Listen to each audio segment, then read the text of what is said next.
Good morning. Welcome to RSBN Live. I'm Matthew Alvarez. At 1 o'clock, Dr. Oz will hold a White House press briefing. We'll have that in its entirety. Meantime, it's primary day in 6 states across the union, including the Golden State out there in California, the gubernatorial race people are watching, the mayoral race between Spencer Pratt and Karen Bass. Also shifting over to Iowa, Montana, South Dakota, New Mexico, and New Jersey. So we'll keep tabs on that as results come in. Meantime, VA Secretary Doug Collins recently spoke about veteran housing on an interview. Let's check out clip number 2.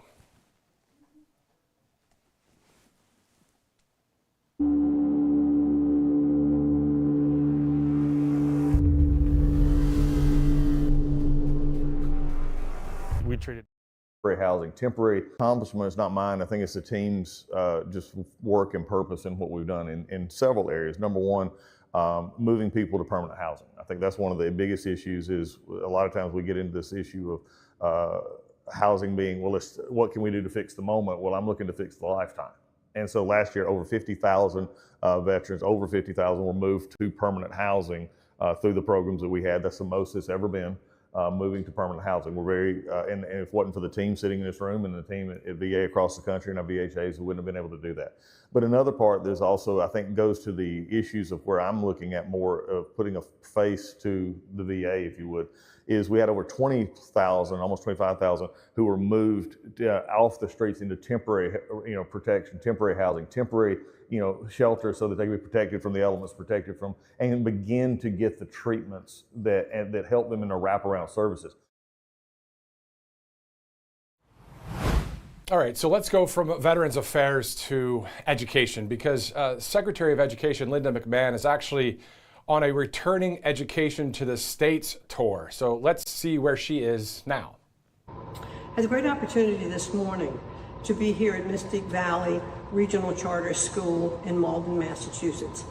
And I'm very interested in going to different levels of classes this morning. And what impressed me most was the students' reception to my coming into the classroom. All the students, if they were asked to stand, they stood, they said hello, they slid their chairs under their desk. It's a very disciplined kind of school, but the kids are so enthusiastic, and I was happy to be in one of the reading classes and one of the civics classes.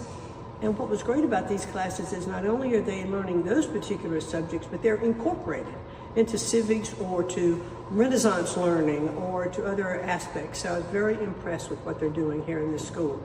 And this will conclude my 38th state on my returning education to the states tour. Okay, so she's on that returning education to the states tour as promised by the administration to see education, the Department of Education, go back to the union. We're seeing that happen. Meantime, the Foreign Intelligence Surveillance Act, aka FISA, it expires in 10 days. Recently, House Freedom Caucus members, they posted a video and are fighting back, demanding real reforms to protect our constitutional rights, protecting the Fourth Amendment. Let's take a look at clip number 4. Don't spy on me. Don't spy on me. Don't spy on me. I don't know any Americans that want Big Brother controlling our cars, tracking our money, or really just surveilling us from every corner that we turn. But too often, the American people are left wondering, what's the government doing, trying to get in all their business? It's enough. Our privacy is not negotiable. This is America, not some surveillance state. If they can spy on a member of Congress, they can spy on you. Look, under the Biden administration, there were nearly 3 million warrantless searches of American citizens. That's unacceptable. There's Foreign Intelligence Surveillance Act authorization. If you're an American, you shouldn't be spied on as a foreigner, but they did it anyhow. We want our intelligence community, our federal law enforcement community, that when they are going to surveil an American, they have to get a warrant. It's important that as we come to this June 12th end of FISA, that we understand the importance of getting a warrant as we move forward. Don't spy on me. Don't spy on me. Don't spy on me. Don't spy on me. Don't spy on me. All right, so let's dive into FISA via Grok. Of course, reforming FISA, particularly Section 702, this is all to protect rights, generally refers to efforts to strengthen privacy and civil liberty protections for U.S. persons, American citizens, and lawful residents, while still allowing the law to target foreign intelligence threats. Of course, that according to Congress.gov. Now, Section 702 lets the U.S. government collect communications on non-U.S. persons abroad without a warrant. However, it incidentally sweeps in Americans' emails, texts, calls, and other data when they communicate with those targets. Government agencies, especially the FBI, can then search a query that database using U.S. persons identifiers, often called backdoor searches, without a warrant. Critics argue this creates an end runaround of the Fourth Amendment. So core reforms aimed at protecting rights. Again, FISA has 10 days until it's expired. You saw there a number of members of the House Caucus, Freedom Caucus. They're talking about don't spy on me. They want to see this Fourth Amendment, upheld in the sense of obviously respected when it comes to FISA. So some of the core reforms aimed at protecting rights, and I'm not sure if we have a live picture in Washington, D.C. on this beautiful day. It's beautiful here in Alabama. I'm not sure how it is in D.C. right now. It is beautiful there too. Blue skies at the White House. Now, some of the core reforms aimed at protecting rights, some of the reform proposals from the bipartisan bills, like the Government Surveillance Reform Act, the SAVE Act, or actually the SAFE Act, and others, typically focus on these key areas. Warrant requirement for U.S. person queries. The government would need a warrant or FISA Title I order based on probable cause to access the contents of Americans' communications in the 702 database. Exceptions often include emergencies, victim identification, cyber attack targets, or consent. The government could still check if data exists for a U.S. person before seeking a warrant. This addresses concerns that warrantless searches allow fishing expeditions or misuse against political figures, journalists, protesters, or ordinary Americans. That, according to the BrennanCenter.org.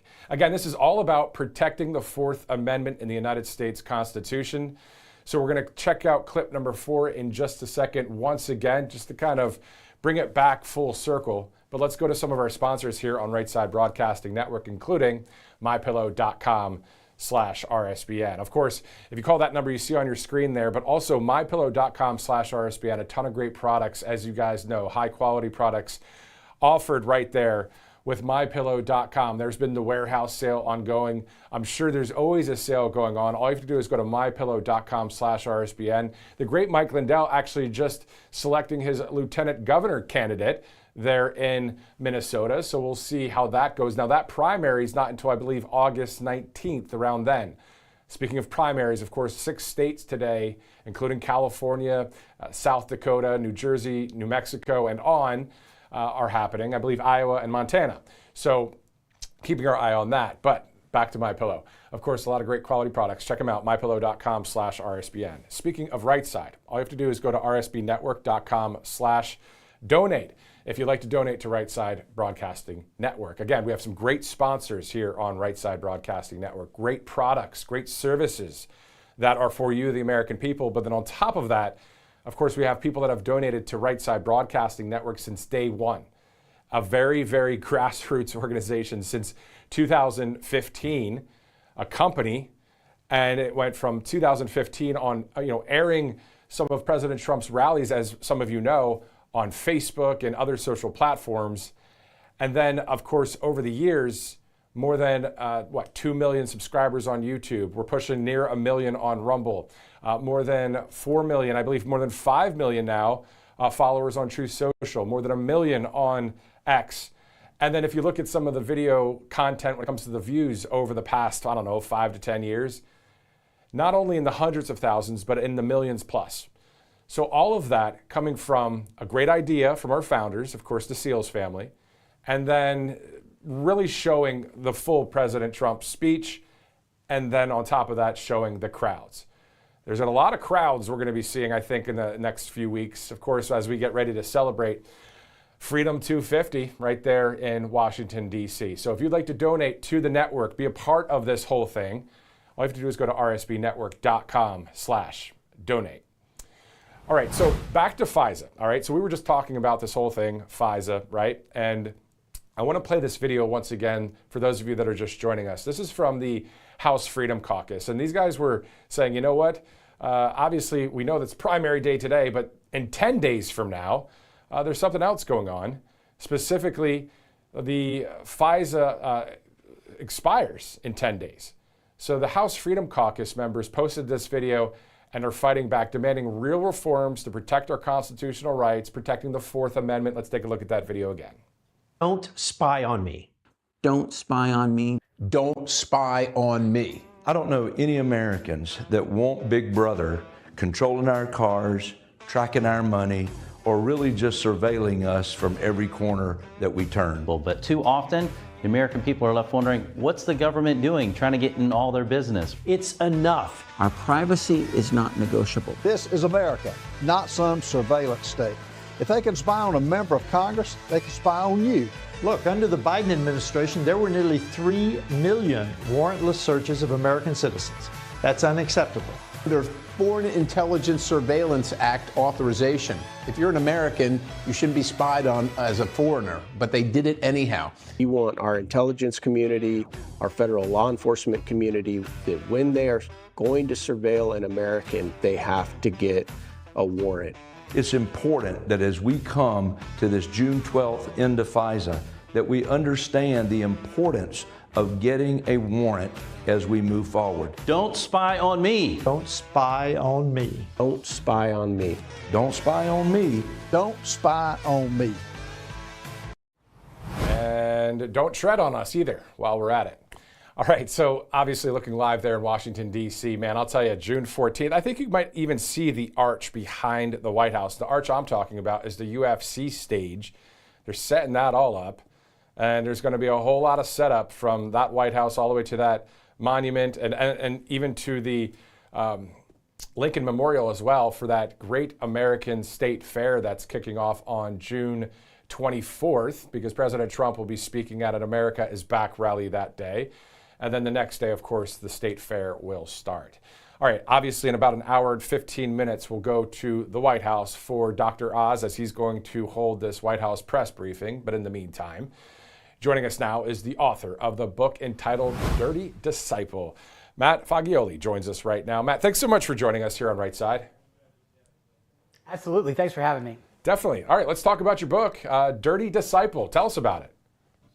Yeah, thanks so much. You know, in the last few years, I've had some amazing encounters with God, and just wanted to share those with the world and talk about what it might look like to hear God's speaking voice, just from a dirty disciple, just from a guy. I'm a business guy. I'm a American that living life, and not a pastor, nothing special. Just the way God talks to all of us. Well, it's awesome because we know that God does communicate with people. I believe in it. You see it in the Bible. I wouldn't say it's the easiest thing to hear from God. I mean, you might be led by the Holy Spirit, and you may think it's, you're not. It's a whole process. But the point I really like about this is kind of what you just said there. You would consider yourself what they call an everyday American, but I want to consider myself that too. Just because I'm in a suit and all that, and you might be a so-called dirty disciple, I don't care about any of that, to be honest. It's all about we the people, and really the royal family in England has nothing on the saints of God. Do you agree? Oh, absolutely. That's absolutely true. Yeah, and the dirty moniker is just a phrase, just a metaphor. For the fact that we all feel like we are not worthy, can't approach God, all that stuff, and then He just shows up and breaks through that for each of us. Isn't that awesome? I mean, because that's what the Bible says. For all have fallen short of the glory of God, right? For all have sinned and fallen short of the glory of God. So nobody can stand before God and say, I didn't sin. Well, Jesus is the only one that didn't. And then isn't it awesome that we can boldly approach the throne of grace? This is all Bible. This isn't just me, right? Isn't that cool that this powerful eternal being, God, who existed before earth and has always existed, we're able to have a connection with Him? That's pretty awesome, isn't it? It's incredible, and I'm one of those people that I think a lot of people would understand this description of sort of an American Christian, believing but not sure, and have never had that just burning bush encounter, and now having had a couple of those, it sort of brought me to a new depth of faith and a new understanding and a new pursuit of God. And so, what I wrote about, what I tried to bring across to people in my book is the idea that anybody can go and have that today. Exactly. I have nothing else to add to that except for asking you a question. So this book, Dirty Disciple, is it going to go into specifically some of those stories? Can you share with us maybe some of an encounter that you had with God, the Holy Spirit, and what that was like? Sure, absolutely. Well, there's something about hotel rooms apparently, because I've had a number of these burning bush experiences in hotel rooms. In fact, one of them, at least one of them, was in Las Vegas, and I didn't think Jesus went there, but apparently he does. And so, it tends to be, of course, in the quiet, in the silence, in the pursuit of God. But there have been several times for me where he just showed up in a radical way, and I talk in the book about a number of those. I had one which was also in a hotel room in Rome after a pretty wild night out with my adult children, and I thought, wow, maybe it was just the wine, but that's not the case. It was a very deep experience where I heard actual angels singing, it's a story that for me marked me for life. And I've had a number of those, like I said, and so then all that did was send me on the journey to deeper pursuit, and that deeper pursuit has led me to a greater understanding, and again, I came to all of that as just a guy going like, why is God in this conversation with me? And I think that's everybody can have that encounter. Exactly. And so, can you share with us finally your salvation story? I mean, were you brought up in the church? What was it that you said, you know what, I surrender to you, Jesus. You are God and I'm not. I'm getting up there. I'm 58 years old. I had my first true encounter with Christ in my early 30s, at the height of my early career, actually. So, a lot of people sort of find him in the desert, and I was in a really high place when I first found the Lord. And then it's just been up and down from there. But I was raised in the Catholic Church, went to all boys Catholic high school in Philadelphia, and then sort of wandered away from it in my 20s, and then in my 30s came back in a pretty radical way, but then was still just sort of like walking on my power more than I'd like to admit. And then in recent years, he just sort of taken over my journey. It's awesome. It's awesome. And the Holy Spirit is the paraclete, which means the helper, right? So he's alongside us in this whole thing, and actually dwells within us as we are the temple, the tabernacle of God. Instead in the Old Testament, right, it was the tabernacle or the tent where people would go and meet with God through thanksgiving, praise, worship, and they would meet with God. But now we are that temple, so we can do that, to your point, right now. And that is, I think they call it like, I don't know, the secret of really life, in my opinion, is partly that, is to know and commune with God. I mean, that's why I believe we were created on earth to do that. And again, he forgives us of our sin. We press into God and have these great experiences. I wanted to ask you about Philadelphia quickly before I let you go. Your thoughts about this July 4th coming up. Of course, Independence Hall right there in Philadelphia, all with the Declaration of Independence, the Liberty Bell, the Constitution. Your thoughts about America 250? Thank you for asking that. I'm so excited about it. You can tell from my background that I'm a very patriotic American, and so excited for 250. And my roots are deep in Philadelphia, so I think it's going to be a remarkable day, and can't wait to experience it with everyone. Yeah, there was an image that I saw that I posted on Truth and X, and it has the American flag, it has the Bible, it has the Constitution, it says there, we the people. And aren't those the greatest things in our country when it comes to documents, the Bible, the Constitution, and our flag? That's what I believe the majority of the United States of America, and I'm talking massive majority of the people, like you and me out there, that's what we believe in, isn't it? Absolutely. And I'm so excited for the direction of the country, so excited for where we're going in the future. And yeah, I can't wait to be part of it coming up, gosh, so fast. Exactly. Hopefully they pass the Save America Act while we're at it. That would help too, as you may know. So Matt Fagioli, thank you again for joining us, the author of the book, Dirty Disciple. Thank you again, sir. Thank you. Definitely. There you go. Good stuff, right? I mean, people that, again, on the right side of history out there, just, writing about their encounters, wanting to help people out, but also people that you might maybe not think that could do that. I mean, who are we to judge, right? Anybody can do anything, in my opinion. So anyway, let's go to a couple of our sponsors here on Right Side Broadcasting Network, as in about an hour from now, we will take you to Washington for Dr. Oz, as he will have that press briefing. And I'm going to get into All Family in just a second. I saw Dr. Oz back in the day when he was the medical doctor doing his TV show, the Dr. Oz Show in New York City. You can get free tickets to a ton of events if you're in New York and you want to go and see a different show or whatever. And so I got to see Dr. Oz. I just wanted to see it. I'm like, hey, let me check it out. Why not? I like TV studios. It's kind of cool. So it's interesting to see him from that point several years ago to now hosting a press briefing at the White House. As, of course, the great Carolyn Levitt still on maternity leave.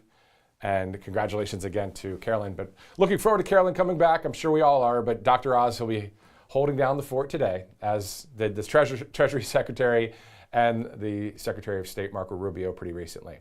All right, let's get back to it. June, of course, is here, finally. And we know what that means. Traveling, vacation, the kids are out of school, and you're running around like a wild person. Of course, as the head of your family, you need to make sure everything is ready to go. You have the food stocked, the drinks stocked, but did you get everyone's medication? Did you get your son's antibiotics? Did you get your wife's allergy meds?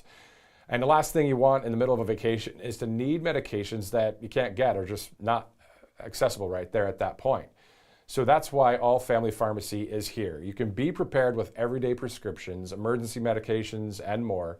From hormone and thyroid support to weight loss, energy, antibiotics, antivirals, even anti-aging and hair support, it's all in one place. You order online and they handle everything for you without the runaround.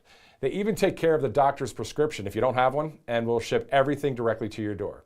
So get what you need now so you don't have to worry later. Go to allfamilypharmacy.com/RSBN and use that RSBN10 promo code today and get prepared for summer. Again, that's allfamilypharmacy.com/RSBN with that promo code RSBN10 for that 10% off at checkout. And for the first time since World War II, our national debt held by the public has exceeded GDP. So, of course, this is a wake-up call for the country. Our crucial mistakes of the past, especially the reckless government spending, have caught up with us. So what's next? Will it be higher inflation, higher prices, higher cost of living expenses, and higher interest payments on the national debt? Because every dollar Washington spends on interest is a dollar it has to tax, borrow, or print. Smart retirement planners prepare for potential setbacks, and they can do that by diversifying with a time-tested asset known for weathering the storm. Physical gold from our trusted friends at Birch Gold Group. All you have to do is text the word Trump to the number 989898, and Birch Gold will send you a free info kit on converting an existing IRA or 401k into a tax-sheltered IRA in physical gold.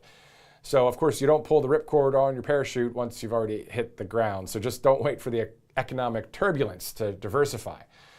Text Trump to that number 989898. Again, Trump to 989898, and you can own some gold from Birch Gold. Great sponsors here on Right Side Broadcasting Network. Let's take a quick break. We'll be right back here on RSBN Live. Welcome to Right Side Broadcasting Network, your trusted conservative news outlet. At RSBN, we deliver the truth when the mainstream media falls short. Since 2015, we've proudly broadcasted every single one of President Trump's iconic MAGA rallies, bringing you the excitement and energy live before anyone else. By watching RSBN, you get an unfiltered front row view of the action on the ground. We interview the crowds to give a voice to millions of Americans just like you.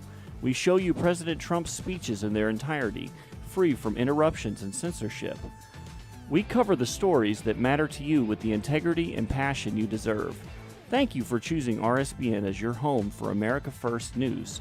Together, we stand strong, united, and informed. So join us and be part of the right side of history. Hey y'all, it's Silk. from Diamond and Silk Chit Chat Live. Look, don't forget to watch my show right here at Right Side Broadcasting Network, and I want you to support Right Side Broadcasting Network. It's imperative that you do so, okay? Bye-bye.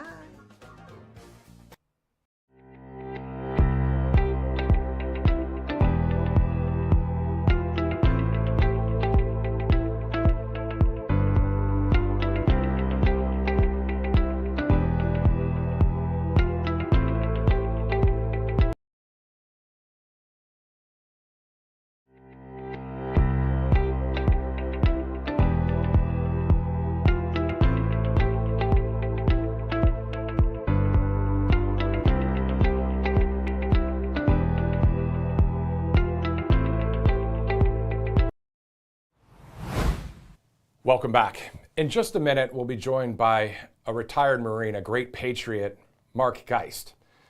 He was involved in Benghazi, of course, when it comes to protecting many people. He specifically was a member of the Annex security team, the CIA Annex near the U.S. diplomatic compound during the terrorist attack on September 11th and 12th of 2012.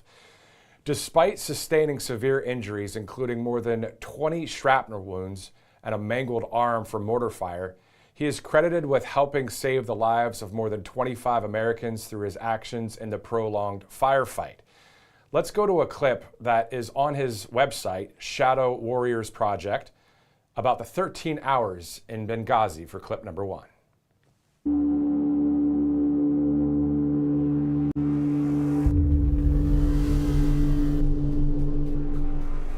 We treated every day the same. It didn't matter if it was September 11th or October 1st or whatever. If they had GRS there, it was considered a high threat environment anyway, so our security was always high.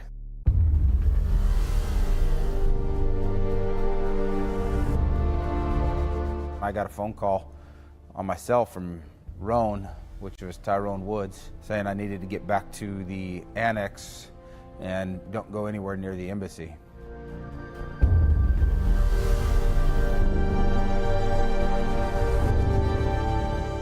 I heard over the radio, if you guys don't get here now, we're gonna die.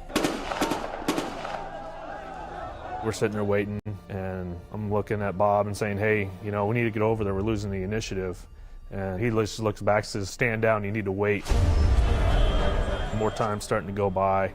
The state guys are on the radio saying, hey, they're lighting the villa on fire, which is where the safe room is and where the ambassador was hiding out. The panic that you could hear in the State Department voices, the fear that they had was just, I mean, it was heart aching that we couldn't get there quicker.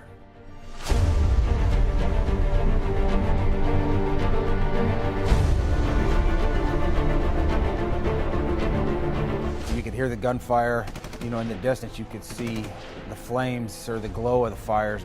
That was kind of the last straw, and we just said, hey, we're rolling. And it was at that time that it was my responsibility to make sure our compound was going to be secure, and I was now responsible for the lives of 20 people.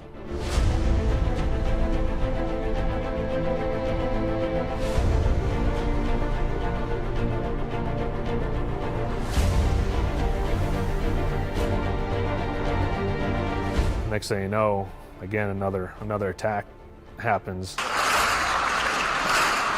We got a rocket that hit the back wall, small arms fire opened up, and a mortar hit the top of the wall.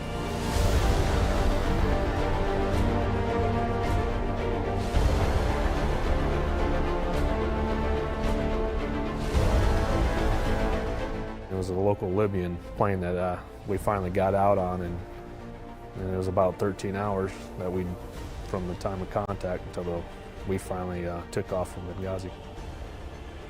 We didn't have to go over and rescue them. The State Department guys, that wasn't our job.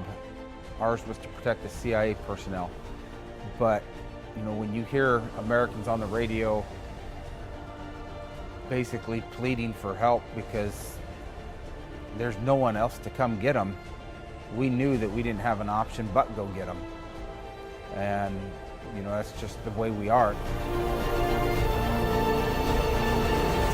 You're not going to leave an American behind. You're not going to leave somebody that needs your help when you know that you can you can make a difference in their life.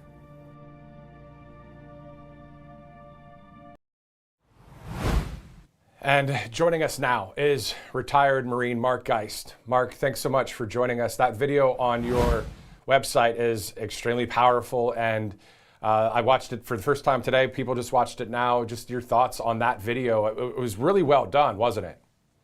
It was, and it's a great depiction of what we all went through, and what goes on in the world that we don't see. Most people don't understand the number of people that really work in the shadows to protect this government and to protect our American citizens.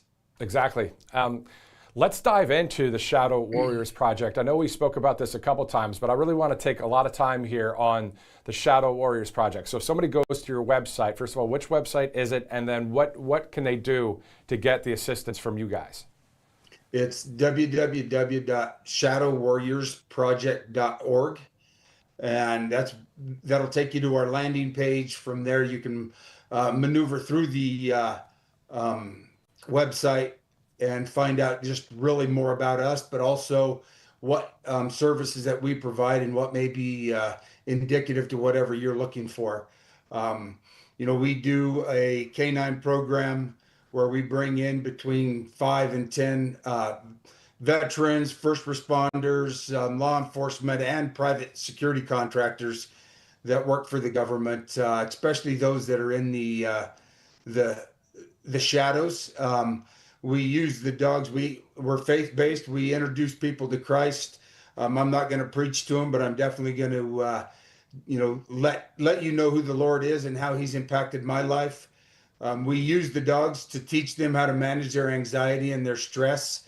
And then the third thing that we do is we make sure that everybody kind of tells their stories. And a lot of that comes from the fact that for myself, that was probably one of the more cathartic things that I did, was just tell my story. And, since then I've told it 10, 20, 30,000 times. And it is still that it's therapeutic. And so we really want that is to be what the guys get. And it also allows them to build that connection with other people that are in that group with them, to stay in touch and be each other's support network when you leave. Let's just dive into it. I mean, obviously you are an American warrior. You are a retired Marine. You saved people's lives in the midst of Libya, of what happened there in 2012. So my point is therapy. A lot of times, maybe someone like you, nobody would think, oh, that guy, is going to promote therapeutics. But can you tell the world, even if one person's watching or 1 billion, can you talk about how important it is to go to therapy if you need it? It is. It's and a lot of times it's been given this stigma because we have this idea of what it is. Your traditional therapy is and most of it, I think, it comes from television, where you see, the person laying on the couch and you've got somebody there just asking you questions. And I've had part of that. Just never laid down on the couch, but sat in a chair across from somebody and talked with them. Was it helpful? I think to a little bit it was, because it's just telling your story, and I think unpacking that is very important. Now, a lot of people say, well, that person has never been there, so they don't understand. And no, they don't understand, but that isn't why they're there. They're not there to understand and tell you how to fix everything. They're there to listen and be objective in what they return back to you. And I think the therapy, more than anything, is just unpacking it, letting it out, because if you don't and you try to hide it, you try to keep it inside of you, it's going to come out one way or the other. I mean, you can either control how it comes out, or you're going to end up, it's going to come out in how you deal with your friends, how you deal with your bosses, your life, your kids, your family. And I think that's one of the reasons, because people don't want to talk about it, that you see so much divorce in people that have PTSD and don't want to resolve those issues. And even outside of PTSD, so many things. I was going to talk about that too, within the marriage and the family and all of that. But coming from you, I think you can't get, like, you're like, even though you were a Marine, in my mind, you're like a Navy SEAL, a Marine. It's all kind of the same to me when it comes to just being an American badass, right? So if you're going to talk about it, and you're going to talk about Jesus, and you're going to talk about therapy, then who else could say, no, I'm too tough for that? I mean, literally, you went to war for us in Libya. You got hit. How many times did you get hit? And then also, were you praying during this time? And what was it like to go through that spiritually, emotionally, and mentally for you, sir? And for the most part, the night was pretty, as chaotic as it was, and the movie does a great job of showing that, but as chaotic as it was, there was some downtime because there would be an attack, and then it would kind of fold. We would repel that attack, and they would go back, regroup, and come back again. So it all happened throughout the night for the 13 hours of pretty much sustained combat. But and I had a few minor scrapes and scratches from flying glass because they were shooting out our floodlights. I got hit in the face with some of that. But really what came down to is where I got most of I'd say the significant injuries was they did a complex attack at the very end about 5 o'clock in the morning where they had RPGs, they had belt-fed machine guns, AK-47s, and the most difficult to defend against is indirect fire, which is mortars. Most people have probably seen it on TV. You drop it down a tube, it launches in a big arc, and they had us dead to rights. The total number that hit in that area was within the kill radius, but some of them, I'm up on an elevated position, was total, I think it was 6 or 7, but 3 of them were what hit up on top of the roof. The first one that hit on top of the roof knocked me back a little bit.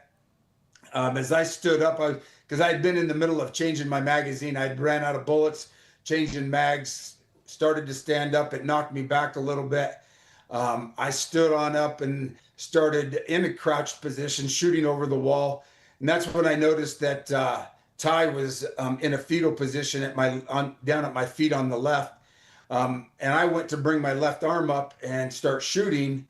And that's where I realized I was injured because my left arm was hanging off about a 90-degree angle. Piece of shrapnel went through it, disintegrated 2 inches of the radial bone, shattered the ulna, and did a lot of damage in there. And there was, and for me, I just had to stay in the fight. I just had that mentality because I know that Dave, the State Department guy, was on the other corner of the roof. He had been hit. I had been hit. I saw Ty out, and I know Glenn was moving behind us to get separation. And, you just know that you got to stay in the fight. So you do whatever you can. And shortly, probably within 30 seconds or a minute, the next mortar hit and landed in front of Glenn, and we called him Bub. Landed in front of Bub and killed him. And then I took shrapnel from that one as well. And then the third one hit, and I also took shrapnel from that. And to give you an idea, an 81 millimeter mortar has a kill radius of 131 feet. And that means if you're within that 131 feet, you have about a 97% chance of dying. And I was within 17 feet of 3 of them. So to go to your question is, somebody was looking out for me. There is no reason I should been alive after that. Statistically, it's just impossible. So, to me, there was somebody looking out for me, and I think, it was the Lord looking out and had his angels and his armor around me for whatever reason that is.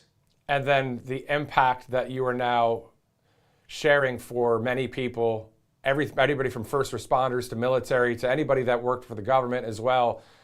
So you're just impacting their lives because you survived something, again, as a miracle. So it's pretty powerful. So let's dive back into specifically the Shadow Warriors project then. So I loved where we just went there. That was really awesome, really insightful about the therapeutics as well. So outside of the canine therapy situation, outside of the great faith in Jesus Christ of Nazareth, what else would they learn, or what else happens within Shadow Warriors Project? And then also, how can people assist you guys financially with this whole situation? Well, and excuse me, we have another arm of it that my wife started, and it's called Her Warrior's Heart. And what it is it's focused on the spouse, because there's a lot of organizations out there that do great things for veterans. There's a lot of great organizations out there that do fabulous things for the family, but there's very few, if any, that just focus on the spouse themselves. And what we don't understand, or I think what we've never really fully identified, is the trauma that our spouses go through every time we deploy. Because we think of trauma as something like gunfire and getting blown up and things like that. Well, think about what our spouses go through every time we deploy, is they don't know if we're coming home. For myself, out of 9 years of contracting, I was gone for 7 of it. I did 22 deployments over that 9-year period. And again, I never thought of what impact that had on my family, but until we got back. And then, when I come back injured, my wife put aside her trauma and took care of me until I was able to take care of myself. And so now it's my turn to help take care of her as well. And her thing and her passion is helping the spouses. And she runs a program very similar to what we do with the canines, but it's not with the dogs, but it's she brings in between 5 and 10 ladies, first responders, again, spouses of first responders, veterans, law enforcement, and contractors, and basically brings them to the Lord, talks to the Lord with them, or talks about the Lord with them. We have a counselor, a psychologist that's a part of it. And then bigger than any of it is, again, unpacking what's going on in their lives. And these ladies afterwards, they just are another group, and they stay in touch for the rest. I mean, it's been going on for our 3rd year now that we've been doing this. And those ladies that were in the first one stay in touch. They've came back and volunteered to help with future ones. And we actually have ones coming up here shortly. I think it starts next week here in Colorado Springs. Awesome. So it's in person. Is it over Zoom or over anything like that too, or is it just have to be in person? It's all in person. Yeah, they get to do a lot of things that maybe they would never do. I mean, they get to go, and she'll take them out and take them rock climbing. Because we got some great things, and a lot of it is also, it's showing yourself that you can do things that you never thought you could do. Sometimes they'll have one year we did some stuff with axe throwing, and shooting and different things, but it's just exposing them to other things that they maybe not would normally do.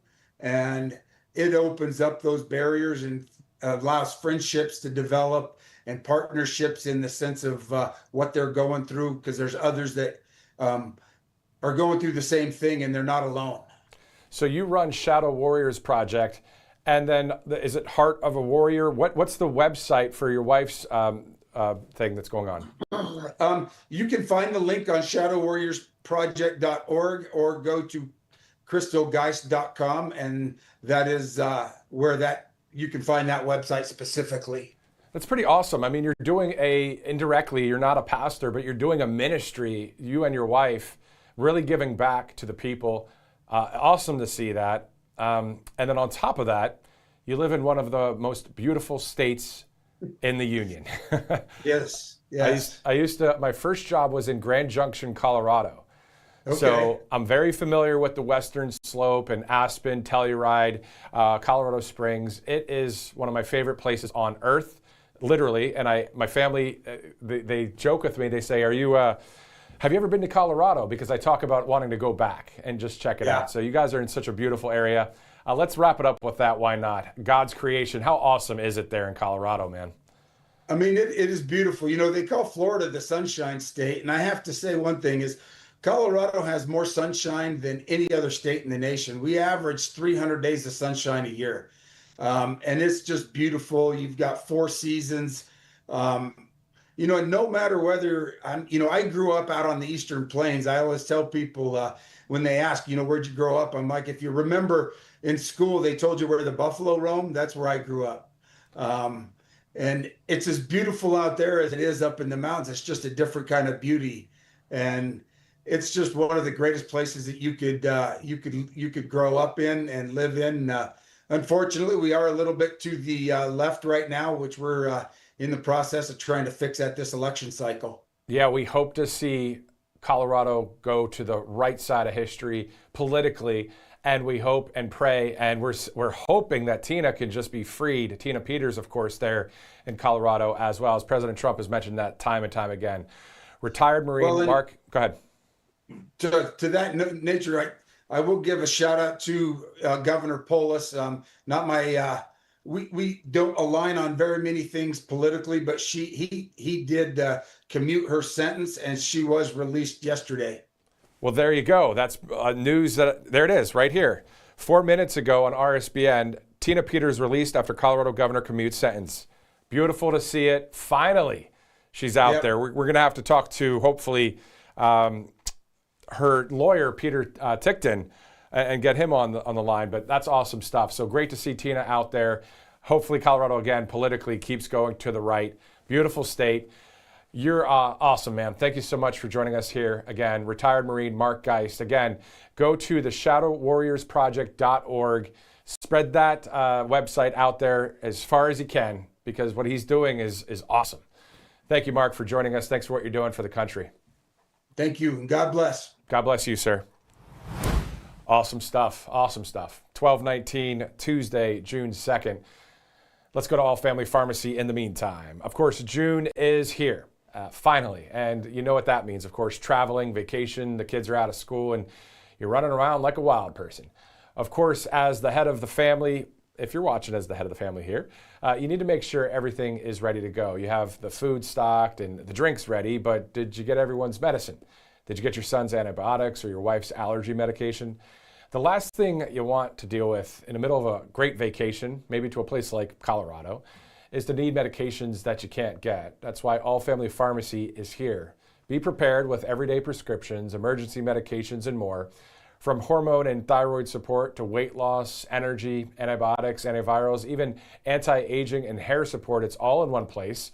You order online and they handle everything for you without the runaround.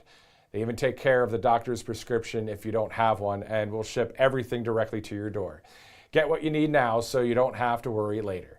Go to allfamilypharmacy.com/RSBN. Use that code RSBN10 today and get prepared for the summer. Again, that's allfamilypharmacy.com/RSBN with the promo code RSBN10 for 10% off at checkout. Also, as you see there, Birch Gold Group, and for the first time since World War II, our national debt held by the public has exceeded GDP. So it's a wake-up call for our country, because our crucial mistakes of the past, specifically reckless government spending, have caught up to us. So what's next? Higher inflation, higher prices, higher cost of living expenses, and higher interest payments on the national debt. Every dollar Washington spends on interest is a dollar it has to tax, borrow, or print. Smart retirement planners prepare for potential setbacks, and they can do that by diversifying with a time-tested asset known for weathering the storm: physical gold from our trusted partners and friends at Birch Gold Group. Text the word Trump to the number 989898, and Birch Gold will send you a free info kit on converting an existing IRA or 401k into a tax-sheltered IRA in physical gold. Of course, you don't pull the ripcord on your parachute once you've already hit the ground. Just don't wait for economic turbulence to diversify. So you see that information right there. Text Trump to 989898. Again, Trump to 989898. Own some gold from Birch Gold. All right, it's 12/22, June 2nd. Thanks again for live streaming in. We will see Dr. Oz at the top of the broadcast, or the top of the hour, actually, at 1 o'clock, as he will hold down the fort for the White House press briefing. So we'll go to that as soon as we see it. In the meantime, we have some more live interviews coming up. We'll talk about some of the news of the day, including, of course, that story posted on our X account just recently.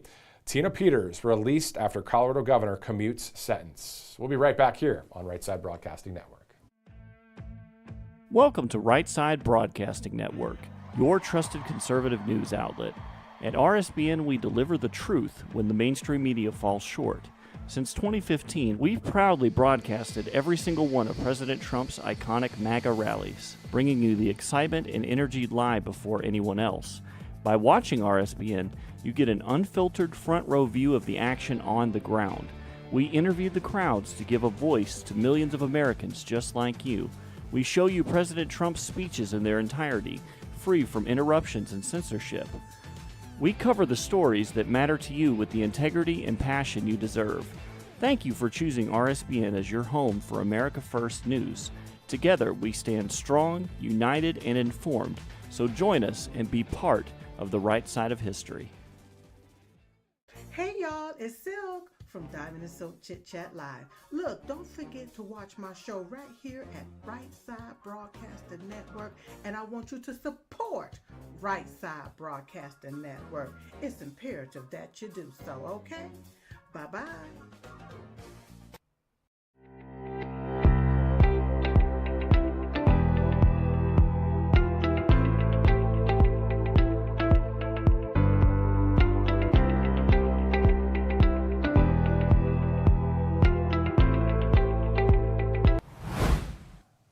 Meantime, as some of you know, the Secretary of State, Marco Rubio, is speaking in front of a Senate hearing on the 2027 State Department budget.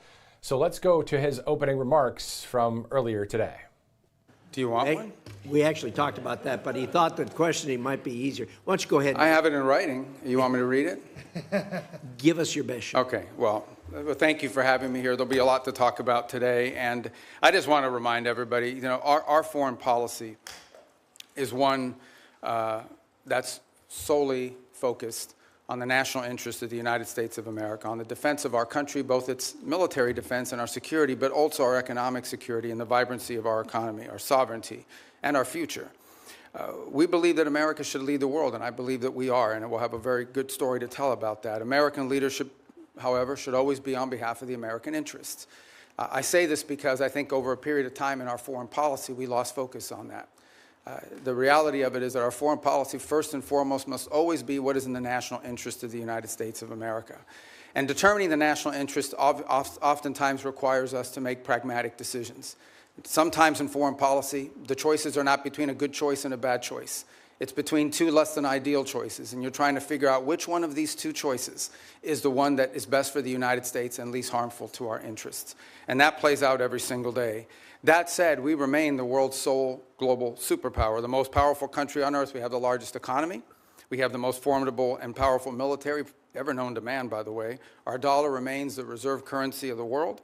Our language is used extensively throughout the world to transact all sorts of business and many of our engagements. But all of this means very little if that power is not used to protect the people who built it, the people who it is meant to protect. I also remind everybody the United States government is not a charity. We are not here to play social worker. We are here to win. We are here to win on behalf of the American people and on behalf of the national interest, to win for our country, to win for the people of America, to win for the things that are important for our future, and that's what we exist to do. The State Department exists to carry out the foreign policy of the United States, both in diplomacy and in aid, in a way that furthers the national interest and helps the American people. And it's guided every decision that's been made since January of 2025. I'll give you a perfect example in our own Western Hemisphere, an area that this committee and many of its members long argued, as I did, has long been neglected and not been paid attention to. We now have in this hemisphere a coalition of friendly countries, over a dozen, who have aligned to work on not just the issues of security that we all have in common, but also economic prosperity that go hand in hand. It's an amazing story that basically, other than Nicaragua, other than Cuba, obviously other than Venezuela, remains with some challenges, and of course Brazil, although they're in the midst of an election cycle, and to some extent the current government in Colombia as well, at least the president's been problematic. But generally speaking, it is now a region filled with American allies, American-friendly leaders, and an America-friendly direction. Now, obviously, we have to operationalize that into action after 20 years of neglect, in which China and other global powers have intruded in our Western Hemisphere to the detriment not just of American national interest, but to the detriment, in our view, of the people of those countries as well. So these are important achievements, and one that I'm very happy about. I'm also happy about the way we've transformed foreign aid. In any transition, there will be, bumps in the road, but largely speaking, if you think about how those programs that existed in the past were failing us, the old model had to be replaced.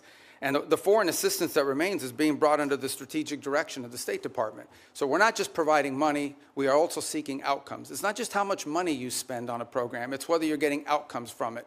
But it's also being guided through, with our strategic view in mind. And that means that we are able to provide aid not just all over the world, but specifically targeted at those most in need and those places around the world most important to the national interest of the United States. That will remain our guiding principle. That's been our guiding principle in our reforms. So, you know, I would just, I mean, we can get into a lot of these details in our questions. The bottom line is that all this and more is a reflection of this belief that I outlined at the outset, and that is that foreign policy cannot be separated from economic policy, from border policy, from energy policy, from any of these other spheres that are critical to our national interests. A country that cannot build ships or produce medicine or control immigration or access vital resources cannot defend its people, cannot defend its interests, and cannot defend its way of life. So our foreign policy continues to be reoriented around the real foundations of national strength.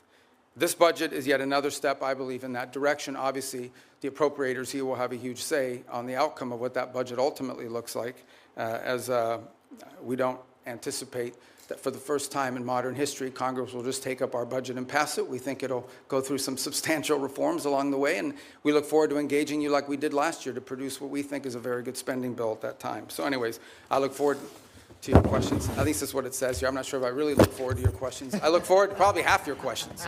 Thank you. Of course, if you want to watch that in its entirety, we have another RSBN live stream that you can check out, of course, on replay later if you'd like as well. So that was, of course, the Secretary of State, Marco Rubio. All right. Let's do this. We know in about 30 minutes from now, we'll see Dr. Oz. He'll hold that White House press briefing. If it starts right on time, we're here for it. If it starts late, we're also here for it. All right, let's go to Kalshi.com/RSBN. A lot of great sponsors here on Right Side, including Kalshi. The QR code's the one way to get to them. You can download the Kalshi app or just go to Kalshi.com/RSBN. A lot of political trending topics on there, including the mayoral race out there in Los Angeles, the gubernatorial race in the same state there in California, as we saw President Trump and the vice president saying, hey, let's get Steve Hilton across that finish line, at least from the primary standpoint, and then get to the gubernatorial win there as governor of California. Also, the Republican Chad Bianco, the Riverside County Sheriff, running in that race as well. So we'll see. Will Spencer Pratt be the next mayor of LA? Will it be Karen Bass again? We'll see what happens. You can check it all out. If you want to bet or trade or just check out the polling, you can do that with more than 1 million users. That number is probably past 2 million at this point, I think. It's growing by leaps and bounds. Kalshi is going to be around for a long time. Kalshi.com/RSBN. Also, Cove Pure. You may have seen this. Apparently, researchers have been documenting male fish developing female characteristics in rivers all across our country. It comes from birth control pills that wastewater treatment plants can't fully filter out. And it's in the same water that runs into your home. So if you're a man or you have sons, grandsons, or loved ones in your life, this isn't something you can ignore. That's why it's so important to use Cove Pure to purify your water. So here's how this actually works. When people take medication, their bodies don't absorb all of it. The rest gets flushed, goes through wastewater treatment, and those plants were never built to catch pharmaceutical compounds. So estrone from birth control pills, antibiotics, antidepressants, they just come right back out of your tap water. So out of your tap. This is disgusting, to be honest with you. I'm so glad that Cove Pure has this product because I don't drink tap water. I don't like it. It's gross. Your standard pitcher filter from the store isn't going to cut it here. These compounds are just too small. They're too persistent. You need something that can filter things at a molecular level. And that's exactly what Cove Pure is. Their Clearwave reverse osmosis technology is certified to remove up to 99.9% of contaminants. So that estrone, the fluoride, the PFAs, the lead, the arsenic, basically anything that isn't water gets filtered out. Unlike traditional reverse osmosis systems, Cove Pure couldn't be easier to set up. You just put it on your counter, you fill it up with water, and plug it in. The best part is it lets you select whatever temperature you want. So hot water for tea or coffee, cold water for the gym, warm water for baby bottles. One tap, and you get it instantly. Those fish didn't have a choice about what was in their water. You do. So go to covepier.com/RSBN, and right now you can get $250 off. That's covepier.com/RSBN. All right, so it's 12:32 Eastern Time. Thanks so much for joining us here on Right Side Broadcasting Network. I believe we may have someone joining us any second from now. Crystal Malthus. She's the CEO of Ace Specialties, the official merchandiser and provider for Freedom 250. Thanks so much for joining us. Hi, Matthew. Thank you so much for having me. How are you today? I'm great, and I love all that stuff behind you too. Look at that. That is amazing. That's amazing gear. So are those some of the items that people can get in DC for Freedom 250 when there's different things set up, or can you go online and get some of these products? Yes. So if you go to shop.freedom250.org, you could find these amazing products. Most of them are proudly made in the USA. All the ones that we make here in-house are made here right in America. We take pride in the American-made goods that we provide. And so this celebration is a nationwide celebration celebrating, obviously, America's 250th anniversary and celebration. And partnering with Freedom 250 has been a true honor for our company, and we're just proud to do what we do.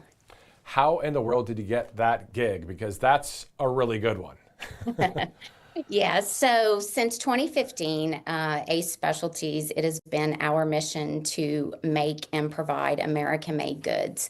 So whenever this celebration came around, it was a great fit and opportunity for us to put our hat in, put in our bid to be the official merchandiser for this wonderful occasion. And so here we are today. We're, less than, 32 days away from the celebration. And so, but it's a year-long celebration.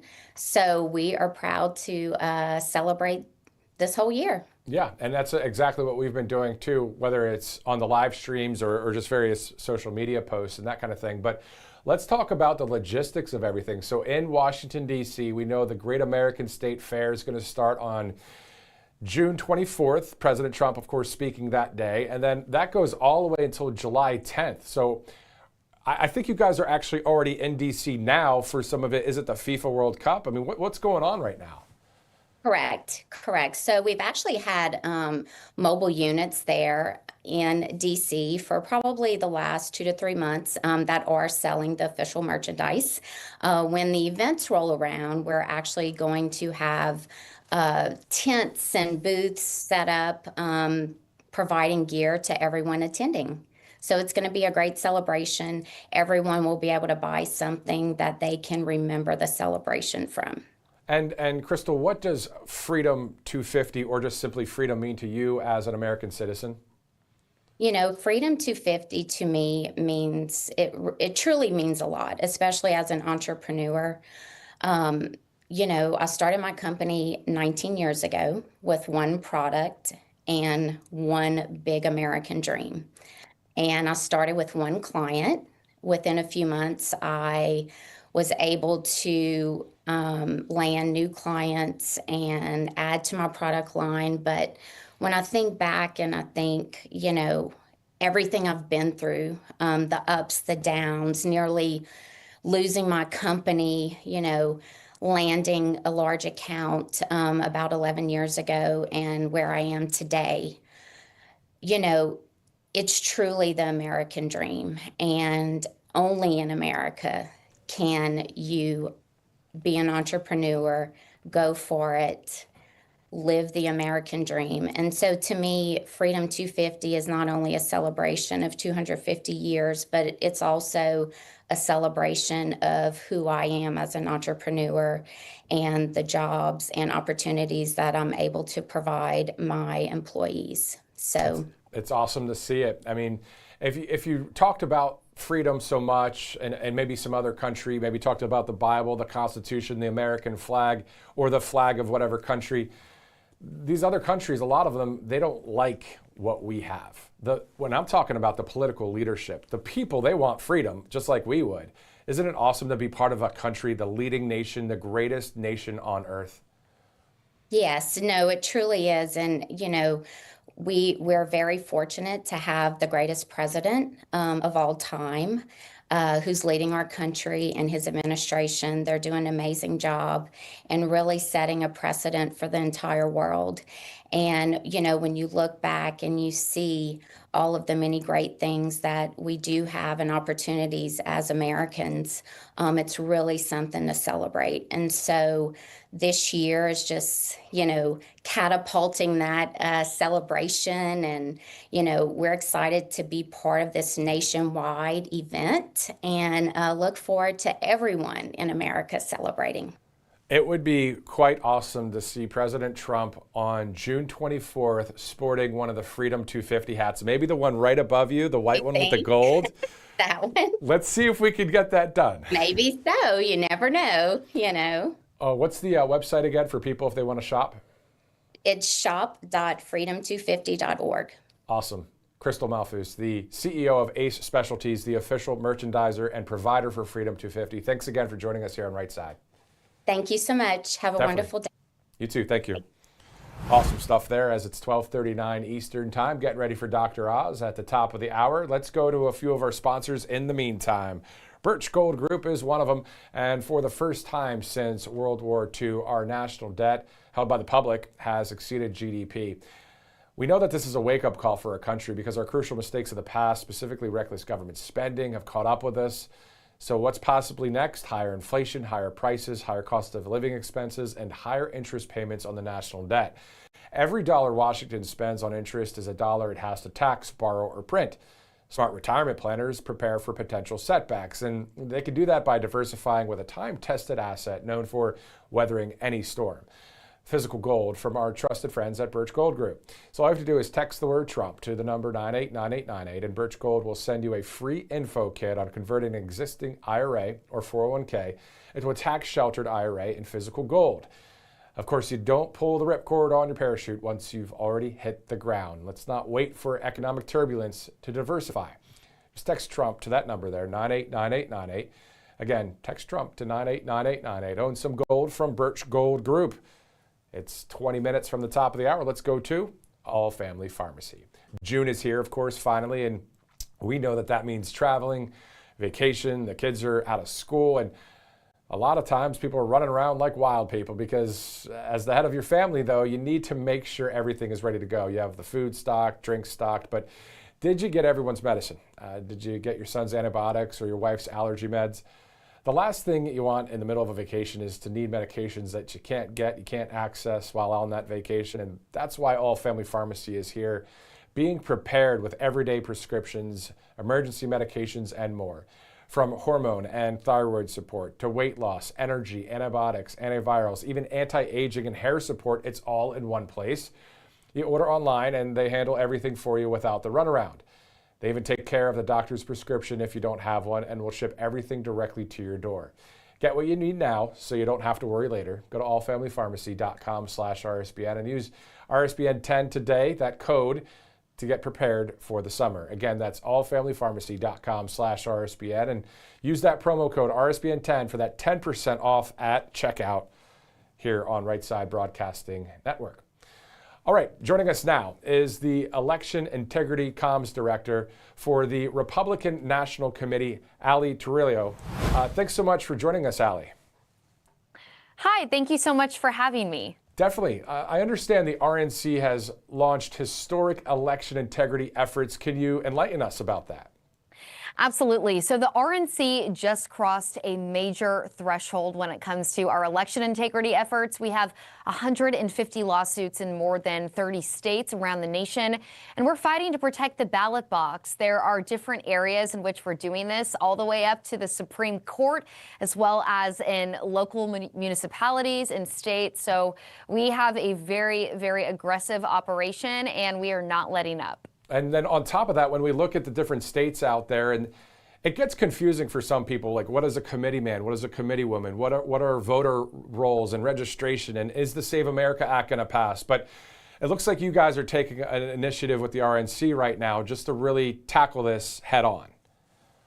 Absolutely. It's a two-prong approach. We have a very active litigation side with our war chest of attorneys, and then we also have our boots on the ground operation. We just did a multi-million-dollar initial investment in 17 target states to make sure that we have election integrity directors there to recruit poll workers, to train poll observers, to make sure that when election day is happening, we have boots on the ground. Obviously, many primaries happening right now across the nation, and we do have people there in war rooms working to make sure that the RNC is present and able to address any issues that may come up. Awesome. And for those of you just joining us once again, this is the Election Integrity Comms Director for the Republican National Committee, Ali Triolo.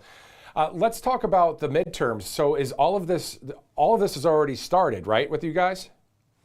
Yes, absolutely. In fact, this started years ago. This started back when President Trump gave us this mandate back in 2024 to build up our election integrity operation. We have been working on this for years now and making sure that this is a year-round, full steam ahead approach. And as we lay the groundwork ahead of 2026, we're also being strategic with our investment as we look to 2028 and look to our target states and make sure that we are investing in strong election integrity measures, because we know that's how we're going to get people to come out and vote if they feel like voting is secure, and also catch any issues that could arise on those actual ballots or election day timeframes. Let's shift over to the midterms once again. The momentum going into the midterms, obviously very important. Specifically, we know that there's going to be an RNC midterm national convention. You probably can't share the details yet with us, but it's still something that I think the people are looking forward to, just like the RNC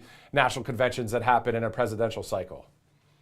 That's right. As we know, President Trump, he is a master at turning out the vote. He is excellent when it comes to mobilizing our voters.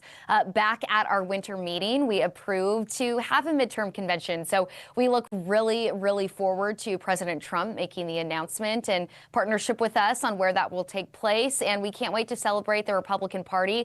We've had some major wins recently, such as defeating the illegal gerrymander of Virginia, securing the maps. We have a landmark case before the Supreme Court that we should get a decision on any day, where we're fighting that election day is election day. So we have a lot of wins and more to come heading into the midterms. And of course, we will be celebrating it all at our midterm convention. A couple more questions for you. Thanks again, Ali, for joining us here on Right Side. What's the RNC's stance on the Save America Act? Well, listen, the RNC, our job is not to, of course, actually pass laws, but to advocate for them. We are in full support of securing the ballot box, of voter ID, of proof of citizenship. So we continue to beat the drum on passing the Save America Act. We know that is vital legislation, and we're really working hand in hand to protect voter ID and proof of citizenship in states around the country. And finally, Ali, what is your thoughts on July 4th when our country turns 250 years young?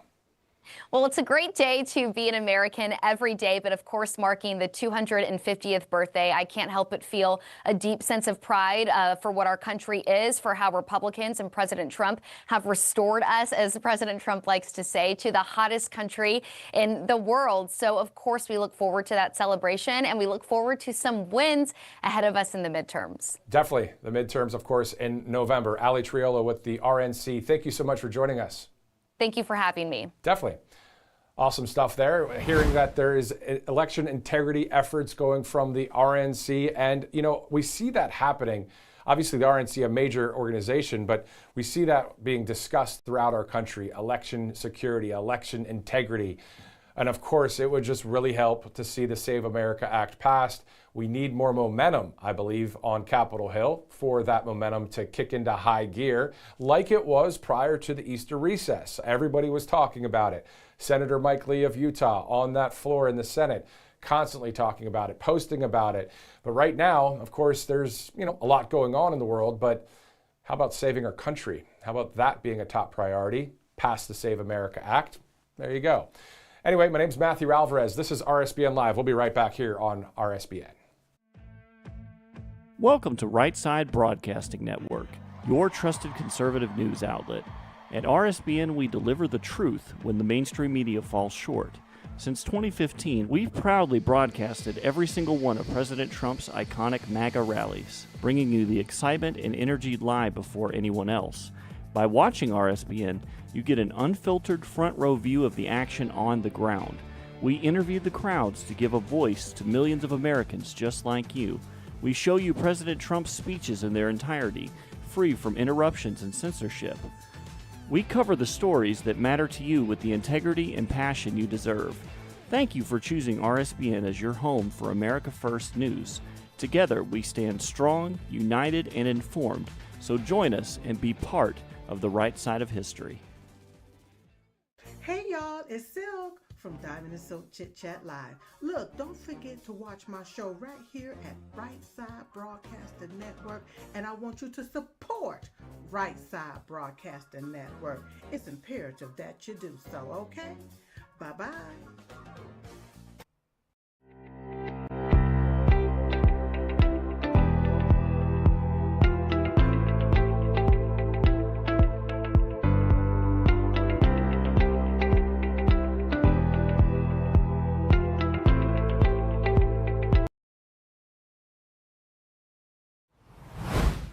Welcome back to RSBN Live. I'm Matthew Alvarez. All right, let's look at Kalshi because they're one of our great sponsors, but on top of that, there's so many political trending topics that you guys can check out. And if you want to look at politics and sports and weather and faith and all sorts of stuff, you can, kalshi.com/RSBN. You could use the QR code. You could download the app, more than 1 million users on there, betting, trading, checking out polls.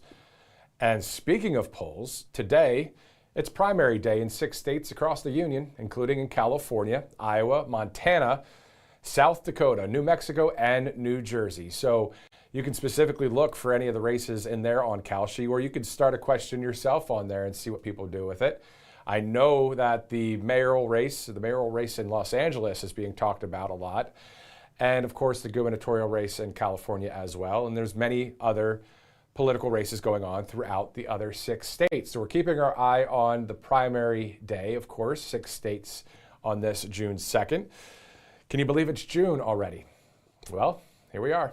All right, so kalshi.com/RSBN. Let's go to our next sponsor here on Right Side Broadcasting Network. Now, you may have seen this or read this somewhere. Apparently, researchers have been documenting male fish developing female characteristics in rivers all across the country. So it comes from these birth control pills that wastewater treatment plants can't fully filter out, and it's in the same water that runs into your home. So if you're a man out there watching right now, or you have sons, grandsons, or loved ones in your life, this isn't something you can ignore. That's why it's so important to use Cove Pure to purify your water. So here's how this actually works. When people take medication, their bodies, of course, it doesn't absorb all of it. So the rest gets flushed and then goes through wastewater treatment plants. And then those plants were never built to catch pharmaceutical compounds. So a thing like estrone from birth control pills, antibiotics, antidepressants, they just come right back out of your tap. Your standard pitcher filter from the store isn't going to cut it here. These compounds are just too small. They're too persistent. You need something that can filter things at a molecular level. And that's exactly what Cove Pure is. Their Clearwave reverse osmosis technology is certified to remove up to 99.9% of contaminants, so that estrone or the fluoride, PFAs, lead, arsenic, basically anything that isn't water just gets filtered out. So unlike traditional reverse osmosis systems, Cove Pure couldn't be easier to set up. You just put it on your counter, you fill it up with water, and plug it in. The best part is it lets you select whatever temperature water you want, so hot water for tea or coffee, cold water for the gym, warm water for baby bottles. One tap and you get it instantly. So those fish didn't have a choice about what was in their water, but you do. So go to covepure.com/RSBN and get that $250 off right now. So just go to covepure.com/RSBN. Drink pure, live pure, Cove Pure. Great product here on Right Side Broadcasting Network, as again, today is primary day. So 6 states across the union, as I mentioned earlier, California, Iowa, Montana, South Dakota, New Mexico, and New Jersey, going to the polls today. And I remember talking to a number of candidates over the past several months, how important it is to get out there for the primaries as well. I voted in the recent Alabama primary, and Just wanted to double check everything was on the up and up. I'm obviously registered. I know that for the main elections, but I just want to make sure, is there anything else I needed to do just to vote in the primary election? No, because I'm already a registered voter, everything's good. So I went and voted. So if you get a chance, you can do the same today. And here in Alabama, there was a sign, a big flag that somebody put out. It said, "Get out and vote." So definitely something that we do here in Alabama, and I know many of you do across the country, but the primaries usually aren't something that's as, let's get out to vote for the primary, but we definitely have to do that. And of course, you have your opportunity today. It's still early out there on the West Coast. It's only 9:53 in the morning. So anyway, all right, we know that the Foreign Intelligence Surveillance Act, aka FISA, it expires in 10 days. And recently, House Freedom Caucus members posted a video and are fighting back, demanding real reforms to protect our constitutional rights, protecting the Fourth Amendment. So, rightly labeled is clip number 4. Let's check out that video. Don't spy on me. Don't spy on me. Don't spy on me. I don't know any Americans that want Big Brother controlling our cars, tracking our money, or really just surveilling us from every corner that we turn. But too often, the American people are left wondering, what's the government doing, trying to get in all their business? It's enough. Our privacy is not negotiable. This is America, not some surveillance state. If they can spy on a member of Congress, they can spy on you. Look, under the Biden administration, there were nearly 3 million warrantless searches of American citizens. That's unacceptable. Under Foreign Intelligence Surveillance Act authorization, if you're an American, you shouldn't be spied on as a foreigner, but they did it anyhow. We want our intelligence community, our federal law enforcement community, that when they are going to surveil an American, they have to get a warrant. It's important that as we come to this June 12th end of FISA, that we understand the importance of getting a warrant as we move forward. Don't spy on me. Don't spy on me. Don't spy on me. Don't spy on me. Don't spy on me. Welcome back to Right Side Broadcasting Network. Beautiful sunny skies in Washington, D.C. on this June 2nd. We are live here in Alabama, but we can keep tabs on everything going on around the country, which is pretty cool. It's pretty cool. You don't have to always be in the actual spot, but you can still get a lot taken care of. Not opposed to going to D.C. I think we're going to be doing that coming up in the next month or so anyway for some coverage. All right, let's dive into that FISA specifically about that. In 10 days, the FISA Act is going to expire. So again, that's the Foreign Intelligence Surveillance Act. So those House Freedom Caucus members posted that video and are fighting back, demanding that real reforms happen to protect our constitutional rights, really protecting that Fourth Amendment. So let's dive into it a little bit via Grok as well. So reforming FISA, what would that look like?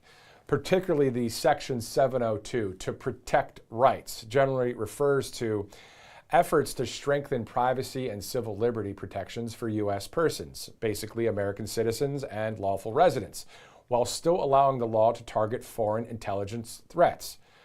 Section 702 lets the U.S. government collect communications of non-U.S. persons abroad without a warrant. However, it incidentally sweeps in Americans' emails, texts, calls, and other data when they communicate with those targets.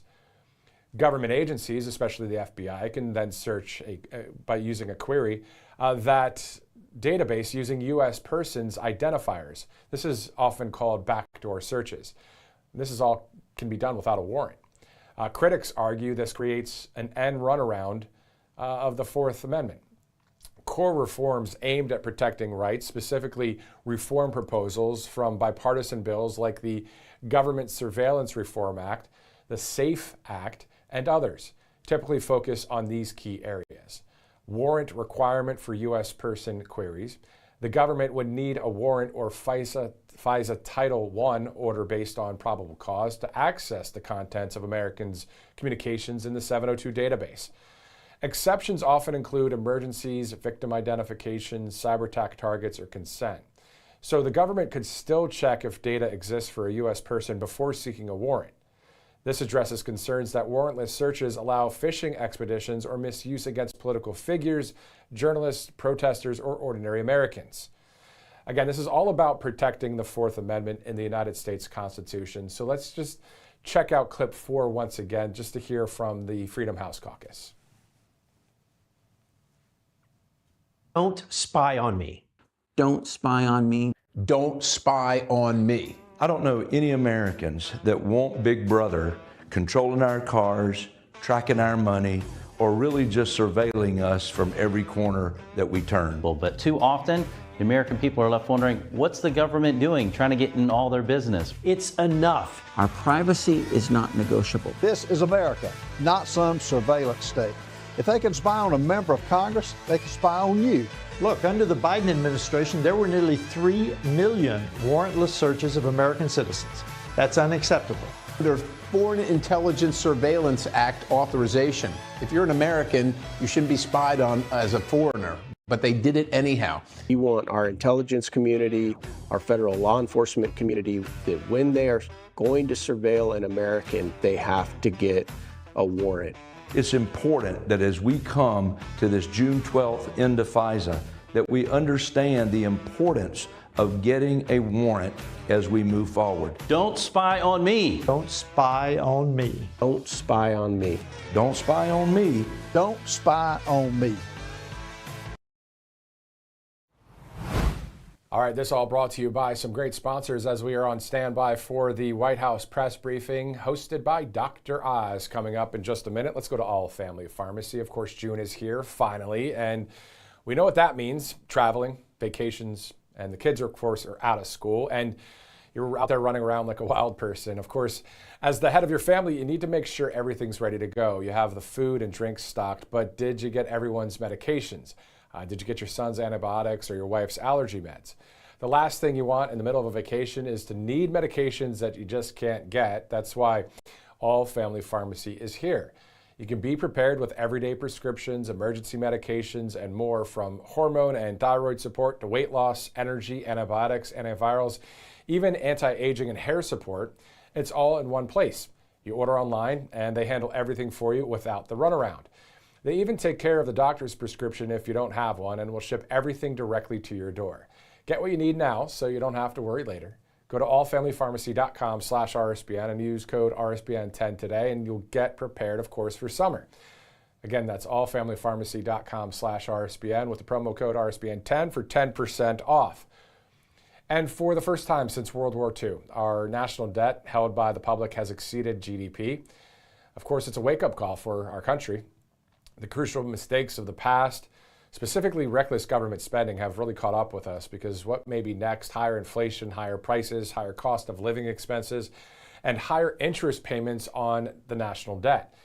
Every dollar Washington spends on interest is a dollar it has to tax, borrow, or print. Smart retirement planners prepare for potential setbacks, and they can do that by diversifying with a time-tested asset known for weathering the storm: physical gold from our trusted friends at Birch Gold Group. All you have to do to get everything started is just text the word Trump to the number 989898, and Birch Gold will send you a free info kit on converting an existing IRA or 401k into a tax-sheltered IRA in physical gold. You don't pull the ripcord, of course, on your parachute once you've already hit the ground, so don't wait for economic turbulence to diversify. Text Trump to that number, 989898. Again, Trump to 989898, and you could own some gold from Birch Gold. Of course, you get that free info kit as well to get the ball rolling. All right, so it's 1 minute after the hour. So that means we're about to go to the White House. We'll see Dr. Oz here shortly. Of course, as I mentioned a few times, primary day in 6 states across the country: California, Iowa, Montana, South Dakota, New Mexico, and New Jersey. I've been to every one of those states except for Montana. I've been to California, been to Iowa, been to South Dakota, thanks to RSBN. There was a Rapid City President Trump rally there that I covered, and got to see Mount Rushmore. Pretty cool stuff. I've been to New Mexico. I drove through it on I-10. And of course, New Jersey. My sister was born there. So yeah, I've been to all the states. I got to check you out there in Montana. I hear some good things in Big Sky Country. It'd be awesome to get out there on a vacation with a cabin, you know, Yellowstone style, just looking out into the, out yonder, as they say. Whoever they is, I don't know in this context right now. But anyway. All right, so 102, Tuesday, June 2nd. looking live there right now. You see that the live feed's about to start there for the White House when it comes to Dr. Oz, who will be hosting the press briefing. On top of that, we know that the Secretary of State, Marco Rubio, and the Treasury Secretary, Scott Bessent, have also posted up in this situation and have covered or at least hosted the White House press briefings. We also saw that the Vice President, J.D. Vance, did so as well. We don't know when Carolyn will be back, but of course, great that she's having time with family now. It would be very interesting, though, if President Donald J. Trump would host the press briefing. That would be some must-watch TV. We've seen him at the podium before, but to actually go into the role of the press briefing for just a White House press briefing, that'd be quite interesting. I can hear the reporter questions already now in the sense of how loud it would be in that room. Anyway, all right, so we're seeing that, according to the White House, the president signed an executive order that keeps America leading in AI while putting frontier AI capabilities to work, strengthening our cyber defenses. That's something that Rapid Response just posted. Specifically, this executive order is an important step toward advancing innovation while protecting the security of the American public. We welcome this effort by the administration. That is from Brad Smith. Brad Smith is the vice chair and president of Microsoft. Saying that on X. So we're just reading what we're seeing here live. Also, guys, Tina Peters is free, finally. How awesome is that? That is great to see, a great patriot. That we saw that President Trump kept saying on Truth Social, not even free Tina Peters, but just free Tina in all caps. And the country knows the name now, not only because of President Trump, but we the people, we've been talking about this for months on end. And now she is free. So great to see that. And, you know, since we're in the winning mood or momentum, let's keep on keeping on. Let's get that Save America Act passed as well. That'd be great to see. Coming up on, let's see, on Friday, President Trump will be in Wisconsin. We'll have that coverage for you. He'll be in Wisconsin at a roundtable. Then, of course, looking ahead, June 14th, the UFC fight on the South Lawn on the White House, at the White House. And then June 24th, President Trump will have an America is Back rally, which is kicking off the Freedom 250 events, which will start on June 25th, the next day, and go to July 10th. So there's that great American State Fair that'll be there with a huge Ferris wheel and each state represented and live music and all the things. So we're going to be monitoring that, of course, leading up to our huge birthday party on July 4th. Now, in political nerdiness, I thought to myself, well, when we celebrate our 300th birthday in the country, how old would I be? Because it would be 2076. I'd be 94 years old. And if I'm still doing this in TV at 94, man. But anyway, so that's a little bit off, 50 years from now. President Trump posting something on Truth Social just recently. Fake news reports that the Islamic Republic of Iran and the USA stopped speaking a few days ago are false and erroneous. The conversations between us, this is the president speaking on Truth Social, have been going on continuously, including 4 days ago, 3 days ago, 2 days ago, 1 day ago, and today. Where they lead, one never knows, but as I told Iran, it's time, one way or another, for you to make a deal. You've been doing this for 47 years, and it cannot be allowed to go on any longer. President Donald J. Trump, that from Truth Social, literally moments ago, that being posted all over the place right now on X and, of course, on Truth. If you'd like to follow us on Truth, it's at RSBN, and then, of course, on X, it's at RSB Network, as we are live here on Right Side Broadcasting Network. All right, so as we are standing by, we have a couple things we can get to in the meantime, but let's go to a quick commercial break. We'll be right back here on Right Side. Welcome to Right Side Broadcasting Network, your trusted conservative news outlet. At RSBN, we deliver the truth when the mainstream media falls short.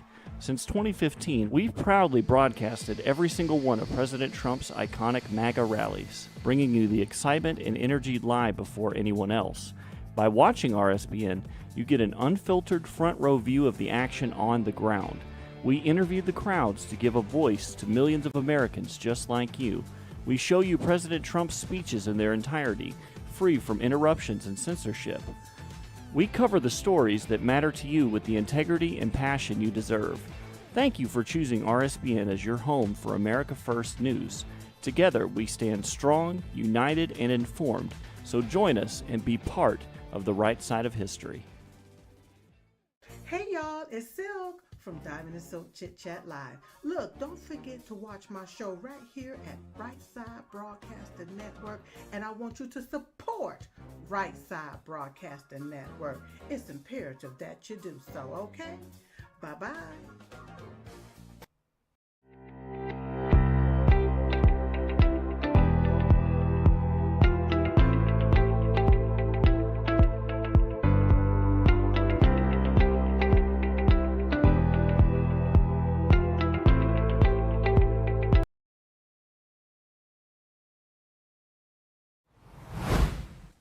Welcome back to Right Side Broadcasting Network. As soon as we see that live feed to the White House, we'll take you there. Dr. Oz holding down the fort for the press briefing. Looking forward to seeing this and also hearing from the press there. What kind of questions will be asked this time around? We'll see. Also, let's go live right now to interact a little bit with the chat as we see a number of people talking about how old they'll be in 2076. Somebody says, Leslie Lady Hawk says, I'll be 108 years old in 2076. Of course, that's 50 years from now. That would be our 300th birthday. I don't want to get ahead of ourselves, but I kind of just did. I would be 94. Let's see what else. We see, thank you, Lord. Tina Peters is finally free. Deborah Lynn Paxton, 5238, saying that. As we are awaiting here. John, it says 94, just saying, y'all. M55, Darkmoor says that. I celebrated the 200 and now the 250-year birth of our nation. That's awesome. I was born in 81, so I missed 1976, obviously, but I've seen at those antique shops various 1776 to 1976 kind of various gifts that are out there. Pretty cool to see that. Let's see what else, guys. How old, if you'd like to share how old you'd be in 2076, as we're just holding down the fort here, standing by. Of course, if you're just joining us, we've had a number of live interviews and been going over a lot of the news cycle stories out there. But obviously, we like to interact with all of you guys out there as well. So let's see what other people are saying. So that one person said they celebrated the 200th anniversary. That would have been quite awesome to celebrate in 1976. Of course, 2026, our 250th, looking forward to that, coming up in 32 days from now. And then 2076, what will the world look like in 2076? Will Jesus return? And I'm not being sacrilegious by saying that. Hopefully I hope he's here well before that. But you never know. The Bible says you don't know the day or the hour. So, and then if I'm able to live to 94, which, hey, that'd be cool.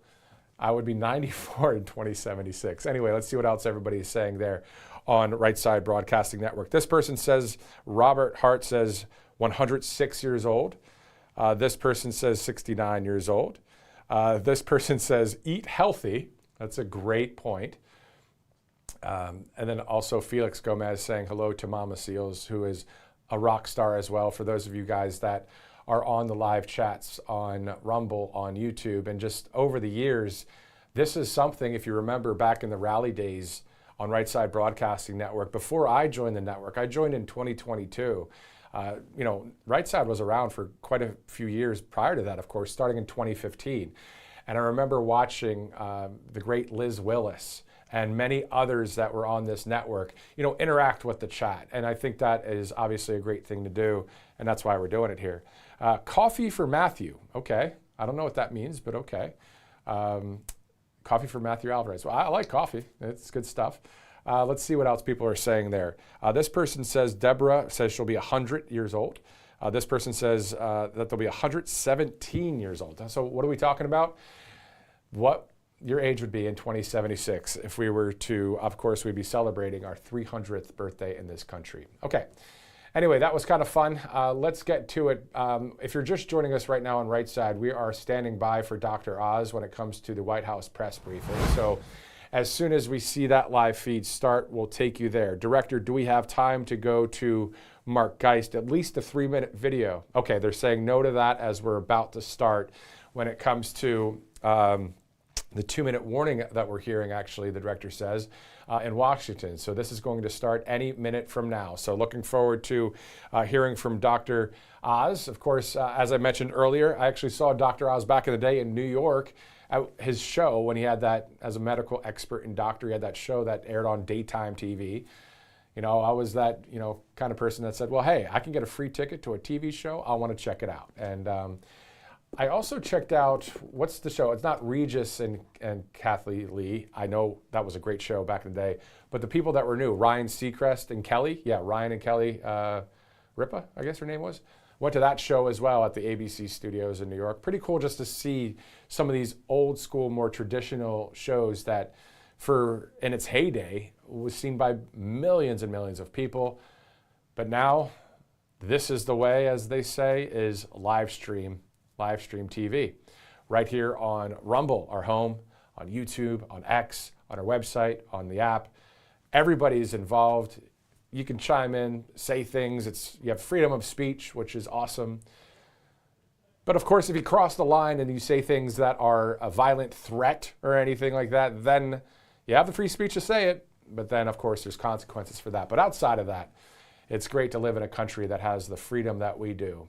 For God, for family, for country. All right. I'm hearing we're about to go to the White House. That means that feed is about to start. Let's do it now. Good afternoon, everybody. Good afternoon. It's like I'm talking to a classroom. I've got a couple announcements, then love to take some questions for you. When the president came in for this term, he commented on how challenging it had been to deal with the affordability crisis in pharmaceutical medications, often commenting on the fact that he'd been able to reduce the price by 1/8 of 1% at one point in the first administration, and he thought that was a massive achievement because it's usually just skyrocketing. And it's an important issue for a lot of folks in America because almost 1 in 3 Americans, when they go to a pharmacy to pick up a medication that their doctors prescribe for them, leaves empty-handed because they can't afford the medication, especially for branded products. And part of the reason for this, it's unknown to a lot of Americans, but is well recognized by the president and this administration, is that our drug prices are about 3 times higher on average than the same drugs made in the same facilities in the same American factories oftentimes than they are charging patients overseas in Europe, Asia, and other parts of the world. It's global freeloading. It's wrong. President demanded that we change it, and as most of you know, we spent much of last year negotiating with the 17 largest pharmaceutical companies that drive over 80% of the entire business in branded pharmaceuticals, and every single one of them agreed to a most favored nation drug pricing strategy, which simply stated means that these medications, especially going into the future, will be priced at the same amount as the rest of the world. It doesn't mean price fixing. We're not telling pharmaceutical companies what to charge. We're saying to them, whatever you charge us, you got to charge the other folks, which means we might be able to help you overseas to get better pricing so that you can make up some of the losses that you'll experience here. And the Council of Economic Advisors estimated that the benefit of the president's negotiated program is about $600 billion over the next 10 years, $600 billion of savings. The question then becomes, how do you actually get that savings to the American people? And we work together with some wonderful folks, Joe Jebbia and Korstein, who have been building the TrumpRx.gov site. And I've got an announcement that today we are adding 160 more drugs to this site. Now, the site already has 700 or so, or 600 or so drugs, so it's going to take it over 750 total.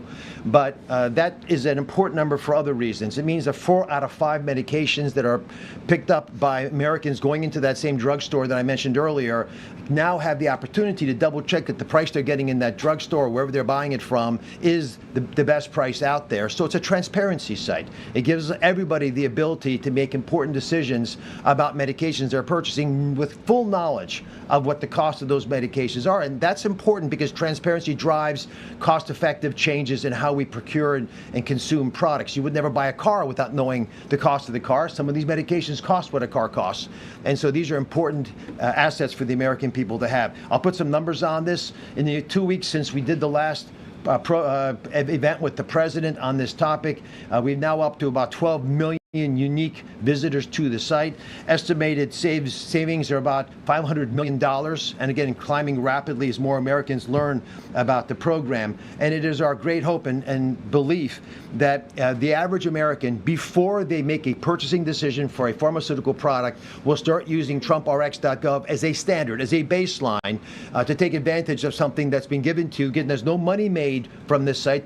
The government does not charge money to people using this site. It's an opportunity for you to be empowered. That stated, I want to add to that one additional insight that some of you would like to hear, which is that starting on July 1st, the patients on beneficiaries on Medicare who are eligible for GLP products, the weight loss products that the president speaks of frequently, will be allowed to obtain those products for $50 a month. Now, the list price, as you know, for a lot of these drugs is well over $1,000 a month. We've been working hard to push down on these prices to make sure that these medications, which can be life-changing and even life savings because of their impact on weight loss and downstream complications like diabetes and hypertension and all the things that they cause, like kidney failure and heart disease and strokes and dementia, even cancers, all those risk factors are going to be mitigated, we believe, if these medications are used correctly.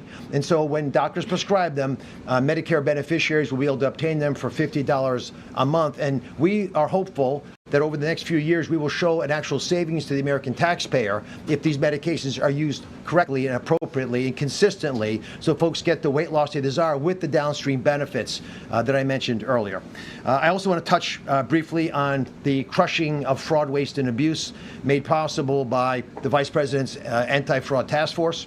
The White House Task Force has been aggressively going after an all-of-government approach.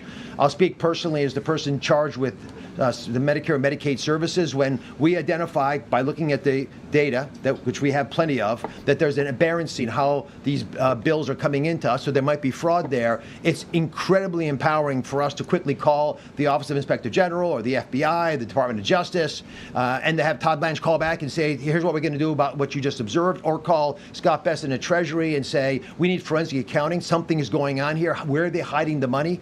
And I want to emphasize that this is sophisticated work because our opponents are extraordinarily sophisticated in their attacks on our system. They just need to have a Medicare beneficiary number or some other ID, which is basically a credit card, and they can begin charging against the federal tax dollars that go into Medicare and Medicaid. That's one of the reasons we're seeing such high amounts of fraud in different parts of the country, and we believe there are organized criminal groups behind some of these endeavors. So I wanted to walk you through a couple of these examples because our goal is to stop the money from ever leaving the building. That is the best way to protect the American taxpayer. As you know, we were in Minnesota last week, where the largest autism takedown occurred. A mother and a daughter, adult daughter, were accused of tens of millions of dollars of theft. And just to put this in perspective, the reason these are so important is if you defraud the system, you don't just take money out of the system. People steal your money. The money from our most vulnerable Americans are going to steal their health. They'll steal their life. And that's what we have been seeing in some of these takedowns. Unfortunately, when these events don't happen in a timely fashion, you lose the whole program. So in Minnesota, the state itself stopped non-emergency medical transportation, which is when you need someone to take you to the doctor's appointment. They cut the whole program. It's gone. It's finished. Because they could not deal with the fraud. It went from an estimated $1 million a year, how much can it cost to take a card to a doctor's office, to over $100 million a year, so they killed the program.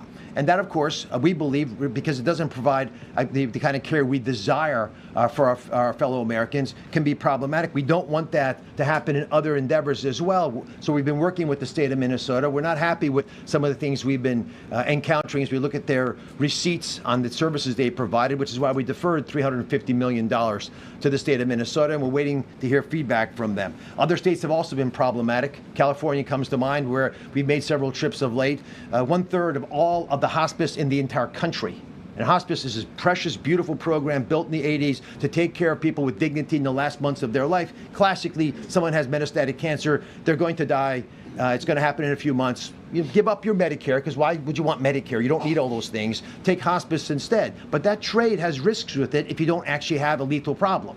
And when 1/3 of all the hospices in the entire country are in Los Angeles, not even California, and Los Angeles, that creates issues. First of all, it's not plausible, but it also means someone's been ignoring the problem. And in fact, there was a call 4 years ago by the state auditor in California to address these problems. It was not managed, so our agency has now suspended payments to 850, almost half of all the hospices in California now have been suspended, but they're no longer being paid. And we're going to keep aggressively going at this problem, because when we go after hospice in California, guess what happens? Hospice in Nevada went up 7-fold. Hospice in Arizona, hospice in Texas, they've all gone up. These scoundrels run to other areas. I just learned this morning, now they're infiltrating the home healthcare space in California, which is equally a problem, because now they're taking advantage of a different sector of the population, this time Medicaid, but using nefarious techniques and technologies to do that as well. And again, these are organized criminal syndicates, we believe, in many instances. And that's why being a personal care service attendant, which is, again, doing something that your family would normally do for you, carrying groceries upstairs, driving you somewhere, that job is now by twofold the most common job in California, and it's the most common job in New York. Again, this defies belief that you can get that much growth in single sectors, but these are well-paid jobs that have become now ubiquitously available. There's not been strong guardrails. The last administration did not think that this was an important endpoint. The endpoint was enrolling people and getting people onto these different programs, and that has led to a tremendous opportunity for corrupting the system, and that's what we're witnessing. With that in mind, there's lots we can do to fix these problems. We've been aggressively going after states, red and blue. We wrote a letter to Florida. The difference, by the way, was Florida responded by saying, we know we have a problem. We're going to double down. We want a moratorium on all of our durable medical equipment suppliers. And why? Because there are twice as many durable medical equipment suppliers in South Florida than McDonald's. Again, not really possible unless you're looking the other way. We're not looking the other way. We're aggressively taking on these challenges. And I'm going to reemphasize something that I'm hoping everyone appreciates. But if you're defrauding our most vulnerable citizens in America, do not walk away from this threat. Run away from us, because we're coming after you. All right. I've got. Give me 1 second. I was actually given a cheat sheet, which you all know I got. Shelby, the new media. Take it away. Thanks. I actually wanted to ask about that nationwide moratorium. Industry groups are really concerned about growth and employment getting hurt if that moratorium expands beyond 6 months. Would you rule out an extension of that moratorium, or do you expect that it's going to be expanded? I'm not going to rule out an extension. We have been talking to industry groups about these moratoria. In fact, this is for everybody watching, all of you as well. We benefit from whistleblowers. Our most important whistleblowers have been members of industry who know the game, know how you can cheat it if you're unethical, and they point out to us when these problems occur. So we do not want to hurt the folks who are earnestly involved in hospice, in durable medical equipment suppliers, personal care services. They're good people in these businesses, but we're going to slow down the growth of these sectors till we can get our arms around the problem, because it is of massive magnitude to us. When we go to, let's go over here. Go ahead. Dr. Oz, thank you so much. Kara Castronova from Lindell TV with two important questions that the American people voted for and care deeply about. Many Americans fear a future administration could reinstate COVID-era vaccine mandates through Medicare and Medicaid funding. Would you support and create reforms to prevent that from happening again? What can you do during your remaining time at CMS to ensure Americans are never forced to choose between their jobs and a forced vaccination? Well, the president talked about this a bit on Friday with an executive order that desires to provide states with better science to be able to make educated decisions. It is an embarrassment that during COVID we allowed ideology and fear to dictate healthcare policy. Many clinicians at the time couldn't understand where these ideas were coming from. It certainly soured the American people on the trust that their government had historically had in recommending public policy efforts. The president argues, and he's right, and Secretary Kennedy strongly believes we need gold standard science. We need that science to be able to help families make better decisions for themselves, and state governments, because these are state-driven issues usually, especially mandates, to make those decisions more wisely. If we can do this in the right way, it will be very empowering, because who loves children the most? Their parents. No matter what we might say, they're the ones who need to have the information. They should have the ability to make the wisest choices for their kids, not based in fear, but based in science. Stephen. One more on nursing homes, Dr. Oz, if you don't mind. Let me go one at a time. If you ask multiple questions, I'm only going to answer one anyway, so we'll come back. I promise. I talk quickly. Go ahead. Dr. Oz, thank you. And I actually have two, but we'll see what you like. I'll answer one. Pick one. Well, the first is on most favored nations, the policy I was hoping that you could explain why the administration thinks it's important to pass legislation codifying these deals. Is the fear that a future president might walk away? And what you make of the congressional pushback? And also on my tragedy derived from Kratom, President Trump has expressed interest. Can you describe the debate within the administration on that? Let me answer the first one because there's not a big debate on the second one. The reality around the most favored nation drug pricing is the president has dealt with the entire problem for this administration. But these contracts expire after this administration is done. So like so many things the president's trying to do, he's trying to set it up for the next administration so that they don't have to fight the same battle. Now, it's going to be difficult for pharmaceutical companies to pull back. But we still believe it makes sense for Congress to codify what we've been able to achieve because it's been so helpful. Think about the $600 billion of savings to the average American over the next 10 years. It's just a massive number that they voluntarily sort of gave back because the president went after them and said, you got to deal with this problem. And by the way, when we knocked on the door of these pharmaceutical company leaders, you know what they said? We knew one day you'd come for us. You know, they weren't surprised. They knew that this couldn't continue. So the president wants Congress, which I know has a lot on its plate, but there are ongoing discussions around the great health care plan. Just last week, the Workforce Committee pushed something out that is going to be on PBM reform, pharmacy benefits management companies, so the middlemen that often are involved between the insurance companies and the pharmaceutical companies. So there's other parts of the legislation moving forward. But just to remind you, the great health care plan is codifying most favored nation drug pricing so it lasts for decades into the future, as we believe it should. This is all forward-looking, doesn't hurt these companies today, just make sure America's protected in the future. We want plain English insurance policies so you can actually understand the document that you're being given. We want transparency so when you go to a hospital, to a doctor's office, that you actually know what you're getting. Guys, as a doctor, when I prescribe something for you, I often don't know what it's going to cost you to pick up what I just told you to get. These are things that are fixable, and the pharmacy benefits is another part of this. Let's go to, I'm going to back, Daily Wire, Mary. Thank you, Dr. Oz. Right over here. Thank you. My colleague Luke Rosiak just reported, and he's done a lot on this, his investigations into Medicaid fraud and home health have repeatedly brought him to foreign-born healthcare operators. Is CMS tracking what percentage of home health recipients are refugees or foreign-born, and why are foreigners using these programs at such higher rates than for Americans? Well, we are tracking illegal immigrants taking advantage of all health care plans. We've already recouped, or we've actually told California they owe us $2 billion. We've got half of it back already. I'm confident we'll get the rest because they have state-based programs that we don't have a lot of visibility into, but because of the Working Families Tax Cut legislation and other rulemaking, we are no longer allowing foreign folks who are here illegally to benefit from these programs. And just to put it in context, in California, if you're on Medi-Cal, the Medicaid program in California, until this administration, you got full dental and full vision benefits. Now, I'm for those benefits. I like them, but we don't give that to Medicare patients.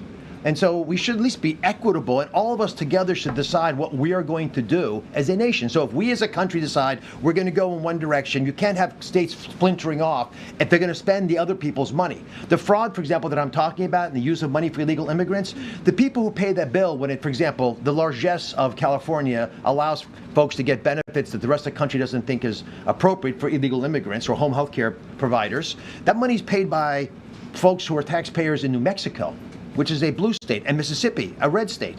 So this is not partisan.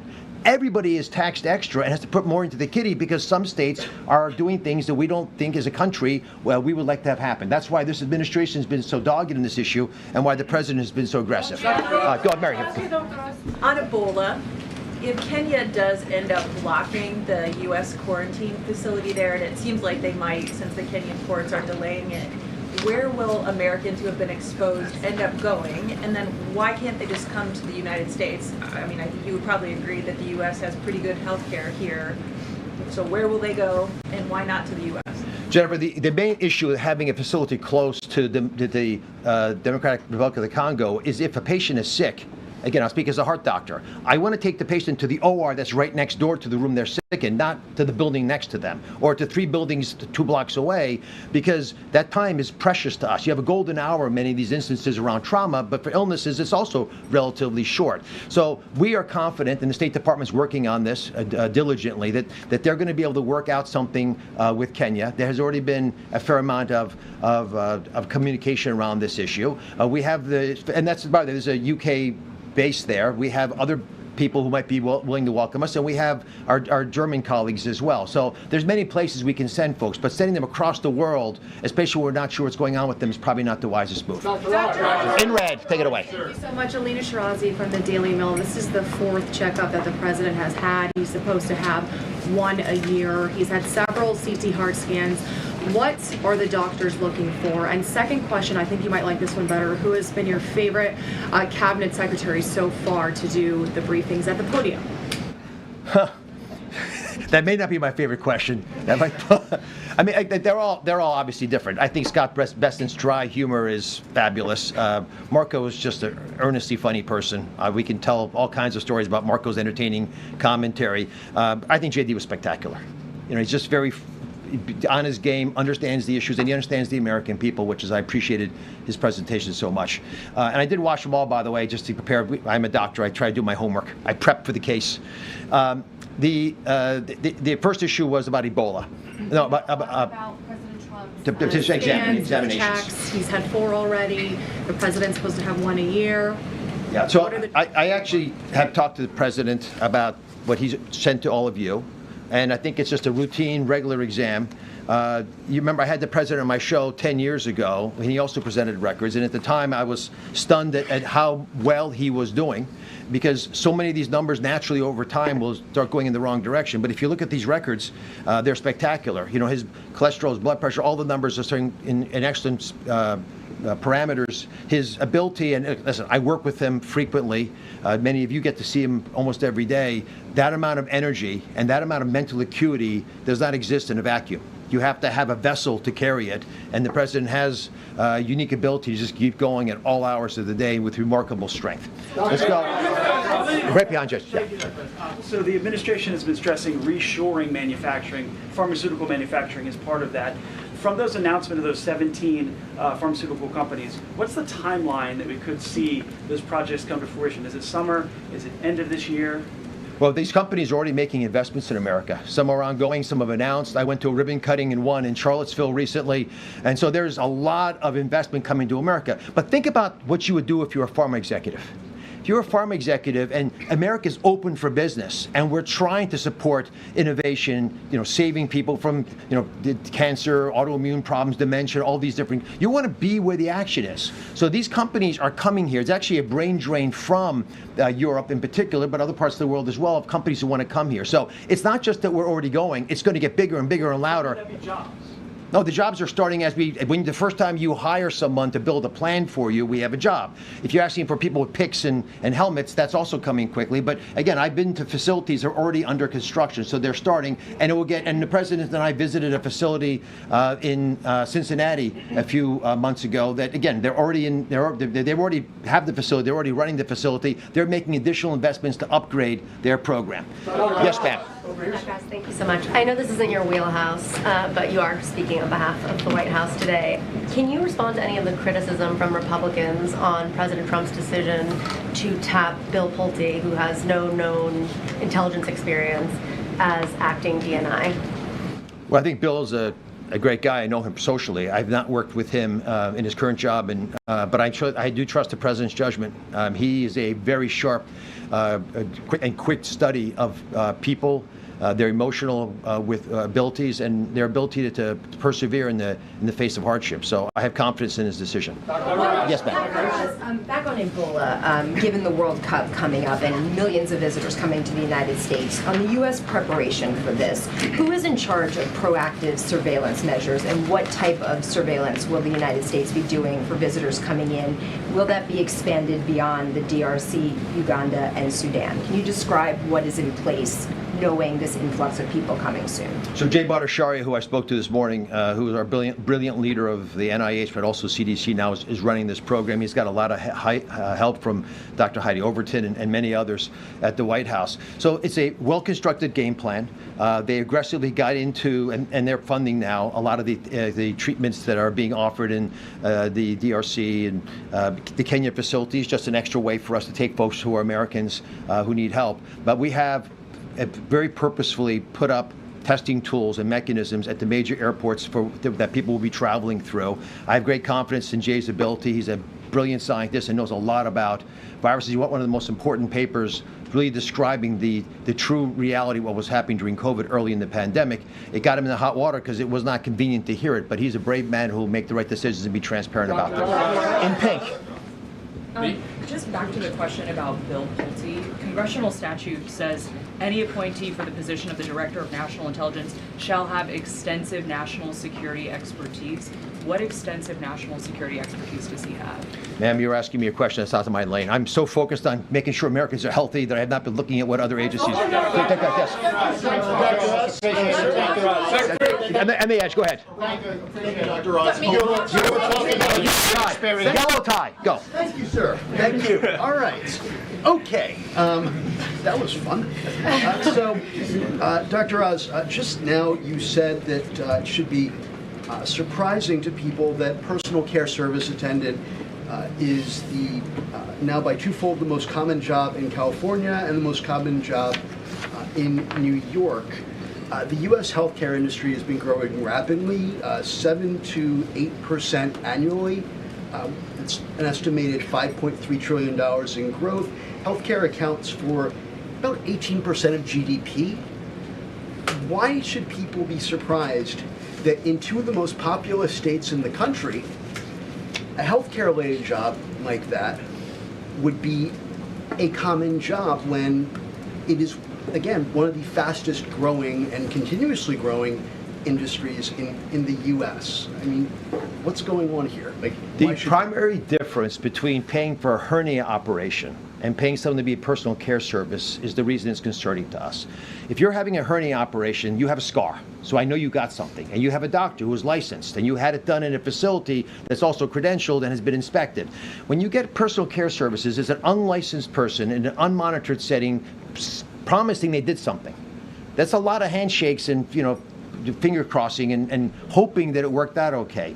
This is a problem that has been growing for years. It's just gotten now to a crisis mode. It is just difficult to imagine that it's twice as many jobs as anything else. It's not that healthcare jobs aren't important, of course they are. But if we put guardrails around these programs, we'll allow them to thrive. I'm here because I love Medicaid. The president has already said he loves and cherishes Medicaid and Medicare. Medicaid in particular is the ultimate payer of last resort. We cannot allow these programs to be defrauded into a turmoil that they cannot pull up from. And so if we love these programs, we'll make the difficult decisions. Let me pivot from that just to describe what came out yesterday, which is the work requirement rule that our agency, and Dan Brillman and Caprice Knapp did a fantastic job writing this, dealt with a lot of states, but as you know, in the Working Families Tax Cut legislation, which I believe saved Medicaid. And the reason I say that is our actuarials told us we would be spending $5.4 trillion more for this program over the next decade if we didn't deal with some of the legalized money laundering that was siphoning money out of the program. Part of the reason that this is so attractive to states is they could take money in ways that it was not designed to be used, paying people along the way so they didn't have to pay for it themselves. I get it. I understand why the governors did it, but it didn't align the president with the governors. With that law, we also had a work requirement rule. Now, what was that? The work requirement was based on concepts that date back from when Bill Clinton was president with the temporary assistance for needy families. When the Democratic administration said the fraud is getting so bad, the abuse so big in these programs, we need to clean them up. We need to get people to try to work. It's a path to prosperity. I believe, I hope you share this belief, that we're put on this earth with agency to change our future, change the country's future, to make the planet a better place. We're put here to make a difference. But if you're sitting at home, which is true for the millions of people who are able-bodied on Medicaid, on average, You're spending 6.1 hours watching television or just hanging around. That's not why you're here. So as a path to prosperity, Congress very wisely said, let's get you back into the workforce. Let's require you to get free health care coverage, to be able to work for 20 hours a week, or volunteer to make up the difference if you haven't worked 20 hours, or get an education. Just participate.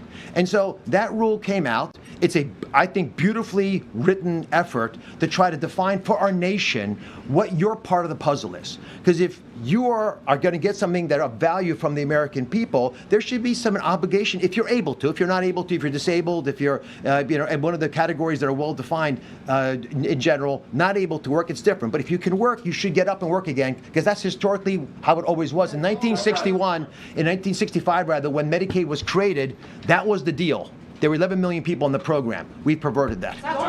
Yes, sir. Doctor, thank you. Since you're here speaking on behalf of the administration, part of the reason we're asking about the President's decision to appoint Bill Pulte to be the head of National Intelligence is it's been 4 hours and we've been asking the White House why he's qualified to do so. You're a heart surgeon or a heart doctor? Yeah. Would you recommend a patient go see someone who isn't? You're asking the question with the premise that Bill Pulte is not qualified. I don't know anything about his situation, and I appreciate you want an answer. I'm not going to be the one giving it to you. Go ahead. Thank you so much. This is Elizabeth with the Daily Signal. What are you doing, first of all, to remove any illegal immigrants who are still receiving Medicaid from the program? You mentioned earlier that's something you've been working on. And then secondly, Medicaid reimbursement for Planned Parenthood will resume July 4th unless Congress acts to extend the One Big Beautiful Bill. As CMS Administrator, what's your message to Congress on that? On the illegal immigrant side, I'll take one question at a time, if you don't mind. Just a lot of folks. We have, because we now can do it, a very straightforward way for the 44 states that don't have state-based Medicaid plans for us to be able to audit if the people that we're paying for are citizens or not. In the state-based plans, like I mentioned in California, and there's a few other states, Colorado, Washington, et cetera, Illinois, they have their own plans. So we have to now audit their plans. This is a challenge. And that's why, before I came here, I met with a bunch of Medicaid directors from many states, red and blue, and they want us to help rebuild the tech infrastructure of Medicaid in this country. Imagine 50 balkanized programs. You spend $20 billion a year, $20 billion for tech infrastructure, and we're not getting our money's worth. So we're putting $200 million more because of the Working Families Tax Cut legislation. We've negotiated, Dan Brillman did $600 million of in-kind contributions from the vendors to be able to get the work requirement done in an effective way. But I think it's the first step of a much larger national opportunity to fix how data flows. And one bit more on this, Medicare's billing system, which many of your relatives are using, was a 1979 era COBOL-based system. I don't even have engineers who know how to use that system. And so if you're going to really use cloud-based tools, if you want to use technology to help Americans connect better with the healthcare system, you have to update them. The president has been supportive of this, so we are upgrading the system. And my hope is that we can use the tech transformation tools of this government to bring people to work with us from the private sector. And every major tech company is a partner of ours. Now we're pledging 700. Yes, go ahead. Hey, I just wanted to follow up on her question behind me. If the president's in such perfect health, why does he keep going back in for checkups? I think he likes the results. He does really well. He aces the test every single day, and I do actually believe that he is curious to make sure everything is going in the right direction. He's a very meticulous person in so many ways that are often underappreciated. But for him to want to know all the numbers and keep on top of them, it's the same reason he calls people at odd hours, because something's on his mind and he wants to deal with it. Yes, in purple. I wanted to ask about the UFC fight here at the White House next week. The president recently invested in the parent company of UFC. Is it a conflict of interest for him to be promoting this event while he's invested in UFC's parent company? I don't think that the president in the Oval Office and makes individual investment decisions, but I don't know about that issue. But knowing him, I suspect someone else is making those decisions for him. But wait, go ahead. Thank you, Dr. Oz. The Obamacare subsidies expired earlier this year. What negative consequences have you seen, and do you see any policy adjustments that need to be made? Let's talk about Obamacare. Let's take a step back. 2015, 16, 17, 18, 2020, there were 9 million people on Obamacare. 9 million. Today, it's more than 20 million. Like, what happened? What happened was we completely took the guardrails off. And I know this because I'm working in the agency that actually was told to take the guardrails off. And because there wasn't an earnest desire to keep track of whether you're appropriately on it or not, but more importantly, just get the number to where we all feel good about ourselves, we had massive increases of people joining the program. We believe that 35% roughly of the people that are using the Affordable Care Act, Obamacare exchanges, because they've never used the program once, they've never filed a claim, may not be legit. And that actual number may translate to, I don't know, 5-6 million people we could be paying premiums for because they don't have to contribute anything. So they don't even know they're getting it. These are people who have Medicaid, and someone, often a broker, is dishonestly enrolling them on in an Affordable Care Act, or they're in 2 states at once getting full insurance paid for by us in multiple states at once. So we have evaluated these numbers. They're extremely concerning. There's a very strong effort by us. We actually made a rule 2 weeks ago that starts the process. We had tried to do this when we first came into office. A court enjoined us. They did not feel we'd followed appropriate APA guidelines, government guidelines. And so we redid it and now went back out again. But if you care about the ACA, then you'll want us to take the fraud out. And let me just take a step back. If we want you to go back to work on Medicaid, what's going to happen? You're going to start making money. As you make money, you're going to make enough money, you get above the poverty level, you're going to want to buy an Affordable Care Act product. Or private industry, commercial insurers are going to start using it. That's a good thing. We're getting America back up. They're getting into work, getting them into the stratosphere, building prosperity. So we want these programs to work together. But if you've got millions of people, literally, who are getting insurance that they don't want, they don't even know they have it, and we're all paying for it, that's tens of billions of dollars we're throwing away. That increases premiums for everybody. It drives affordability down. We're not going to tolerate it anymore. Sir, in the back, in the beard. Yes. Thank you so much, Dr. Rose. We are happy to see you. I'm sorry, I will ask you a question because I'm Turkish American. No, only one question. It doesn't matter. One question. Okay, so I'm going to ask you, the Turkish President Recep Tayyip Erdogan and American President has a good relations. And there's a report they are going to meet in Turkey and United States game in Los Angeles. Have you heard about it? And also there's a NATO summit in Turkey in July. So you're Turkish American, I don't know, do you have any idea? Are you going to join? And what you're thinking about Erdogan and Trump relations? I have no idea about these meetings. I've not been invited to anything. I suspect I won't be invited to everything because I've got a lot of work to do here. I'll give it right there. Go ahead. Yes. Jordan Conrad's from Gateway Pundit. Back to the illegal aliens on Medicare and Medicaid. Last October, you announced that you had found over $1 billion in federal tax dollars going to illegal aliens. How much has that amount increased as of today? And, it's kind of like fish in a barrel. Are these people being referred to immigration for prosecution and deportation? The number has doubled from what I said last year. We're about $2 billion. The good news is that many states realize this is a problem and they themselves have stopped doing this. Listen, it's the same basic story again and again. We as a nation make a decision because we're one people. Individual states have to take that decision and use it to the best of their ability. Some states don't do as good a job as other states.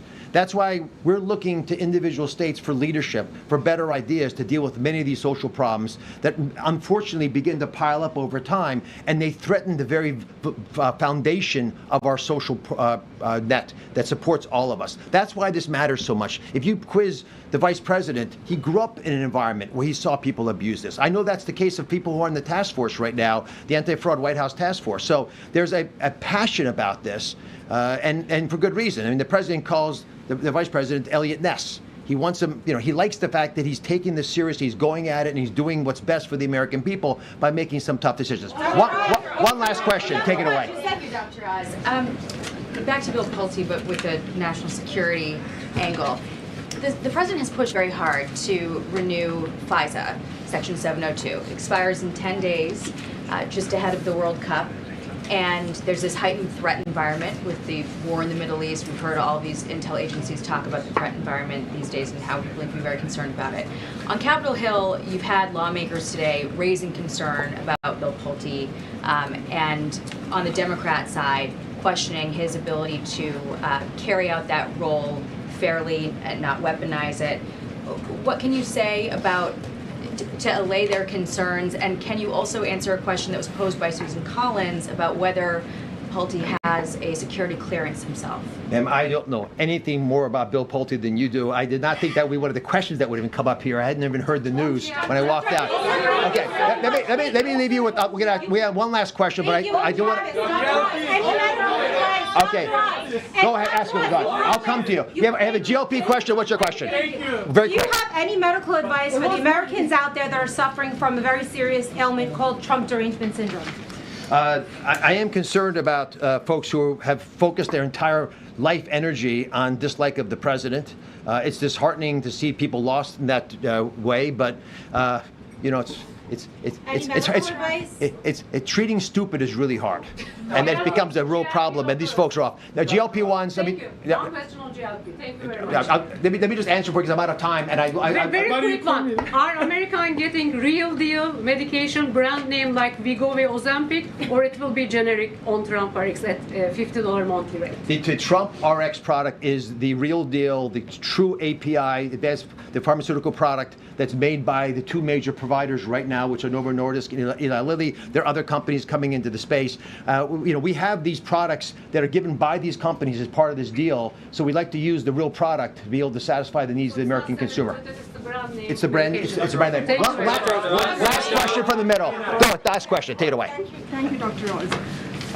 So Kenya basically has stopped, has asked U.S. not to build the quarantine facility there. And the people, the responders from here who are supposed to go there, do you think the Trump administration's policy of not allowing people who are exposed, Americans who are exposed to the virus, come back to the U.S. will dissuade these responders from going there? No, I think we're going to work out with Secretary Rubio's leadership a very favorable arrangement with Kenya. I've been to Kenya. It's a beautiful country, very sophisticated people. They're going to do the right thing for everybody, and I think it's a perfect solution. I thank you very much for letting me participate. God bless you all. Take care. Microplastics. Thank you. Dr. Oz comfortably handling the press there, of course, when all of his years of TV experience, and now, of course, as a doctor, which he had as well as a host back in the day. As you saw, a lot of medical back and forth, and of course, talking about the DNI, the Department of National Intelligence as well. So we saw that there. We also saw, while this press conference was going on, speaking of the press, President Trump posting on Truth Social. You remember the White House Correspondents Association dinner? Well, it's been rescheduled for July 24th. So if you'd like to see more details on that, you can go to President Trump's Truth Social account. Again, July 24th will be the White House Press Correspondents Dinner. All right, this all brought to you by some great sponsors, including MyPillow.com/RSBN. Of course, the great Mike Lindell right there. All you have to do is use the RSBN promo code once you get there. MyPillow.com/RSBN actually brings you to it as well. A ton of great products, as you guys know, right there with MyPillow, from the pillows to the sheets to the towels, the dog beds, the coffee, the slides, the slippers, the list goes on. MyPillow.com/RSBN. Also, if you'd like to donate to Right Side, all you have to do is go right there, RSBNetwork.com/donate. For all of us here at Right Side Broadcasting Network, I'm Matthew Alvarez. Thanks so much for live streaming in with us. If you're watching this on replay, thanks for watching it, whatever time it is right now for you. We'll see you again tomorrow.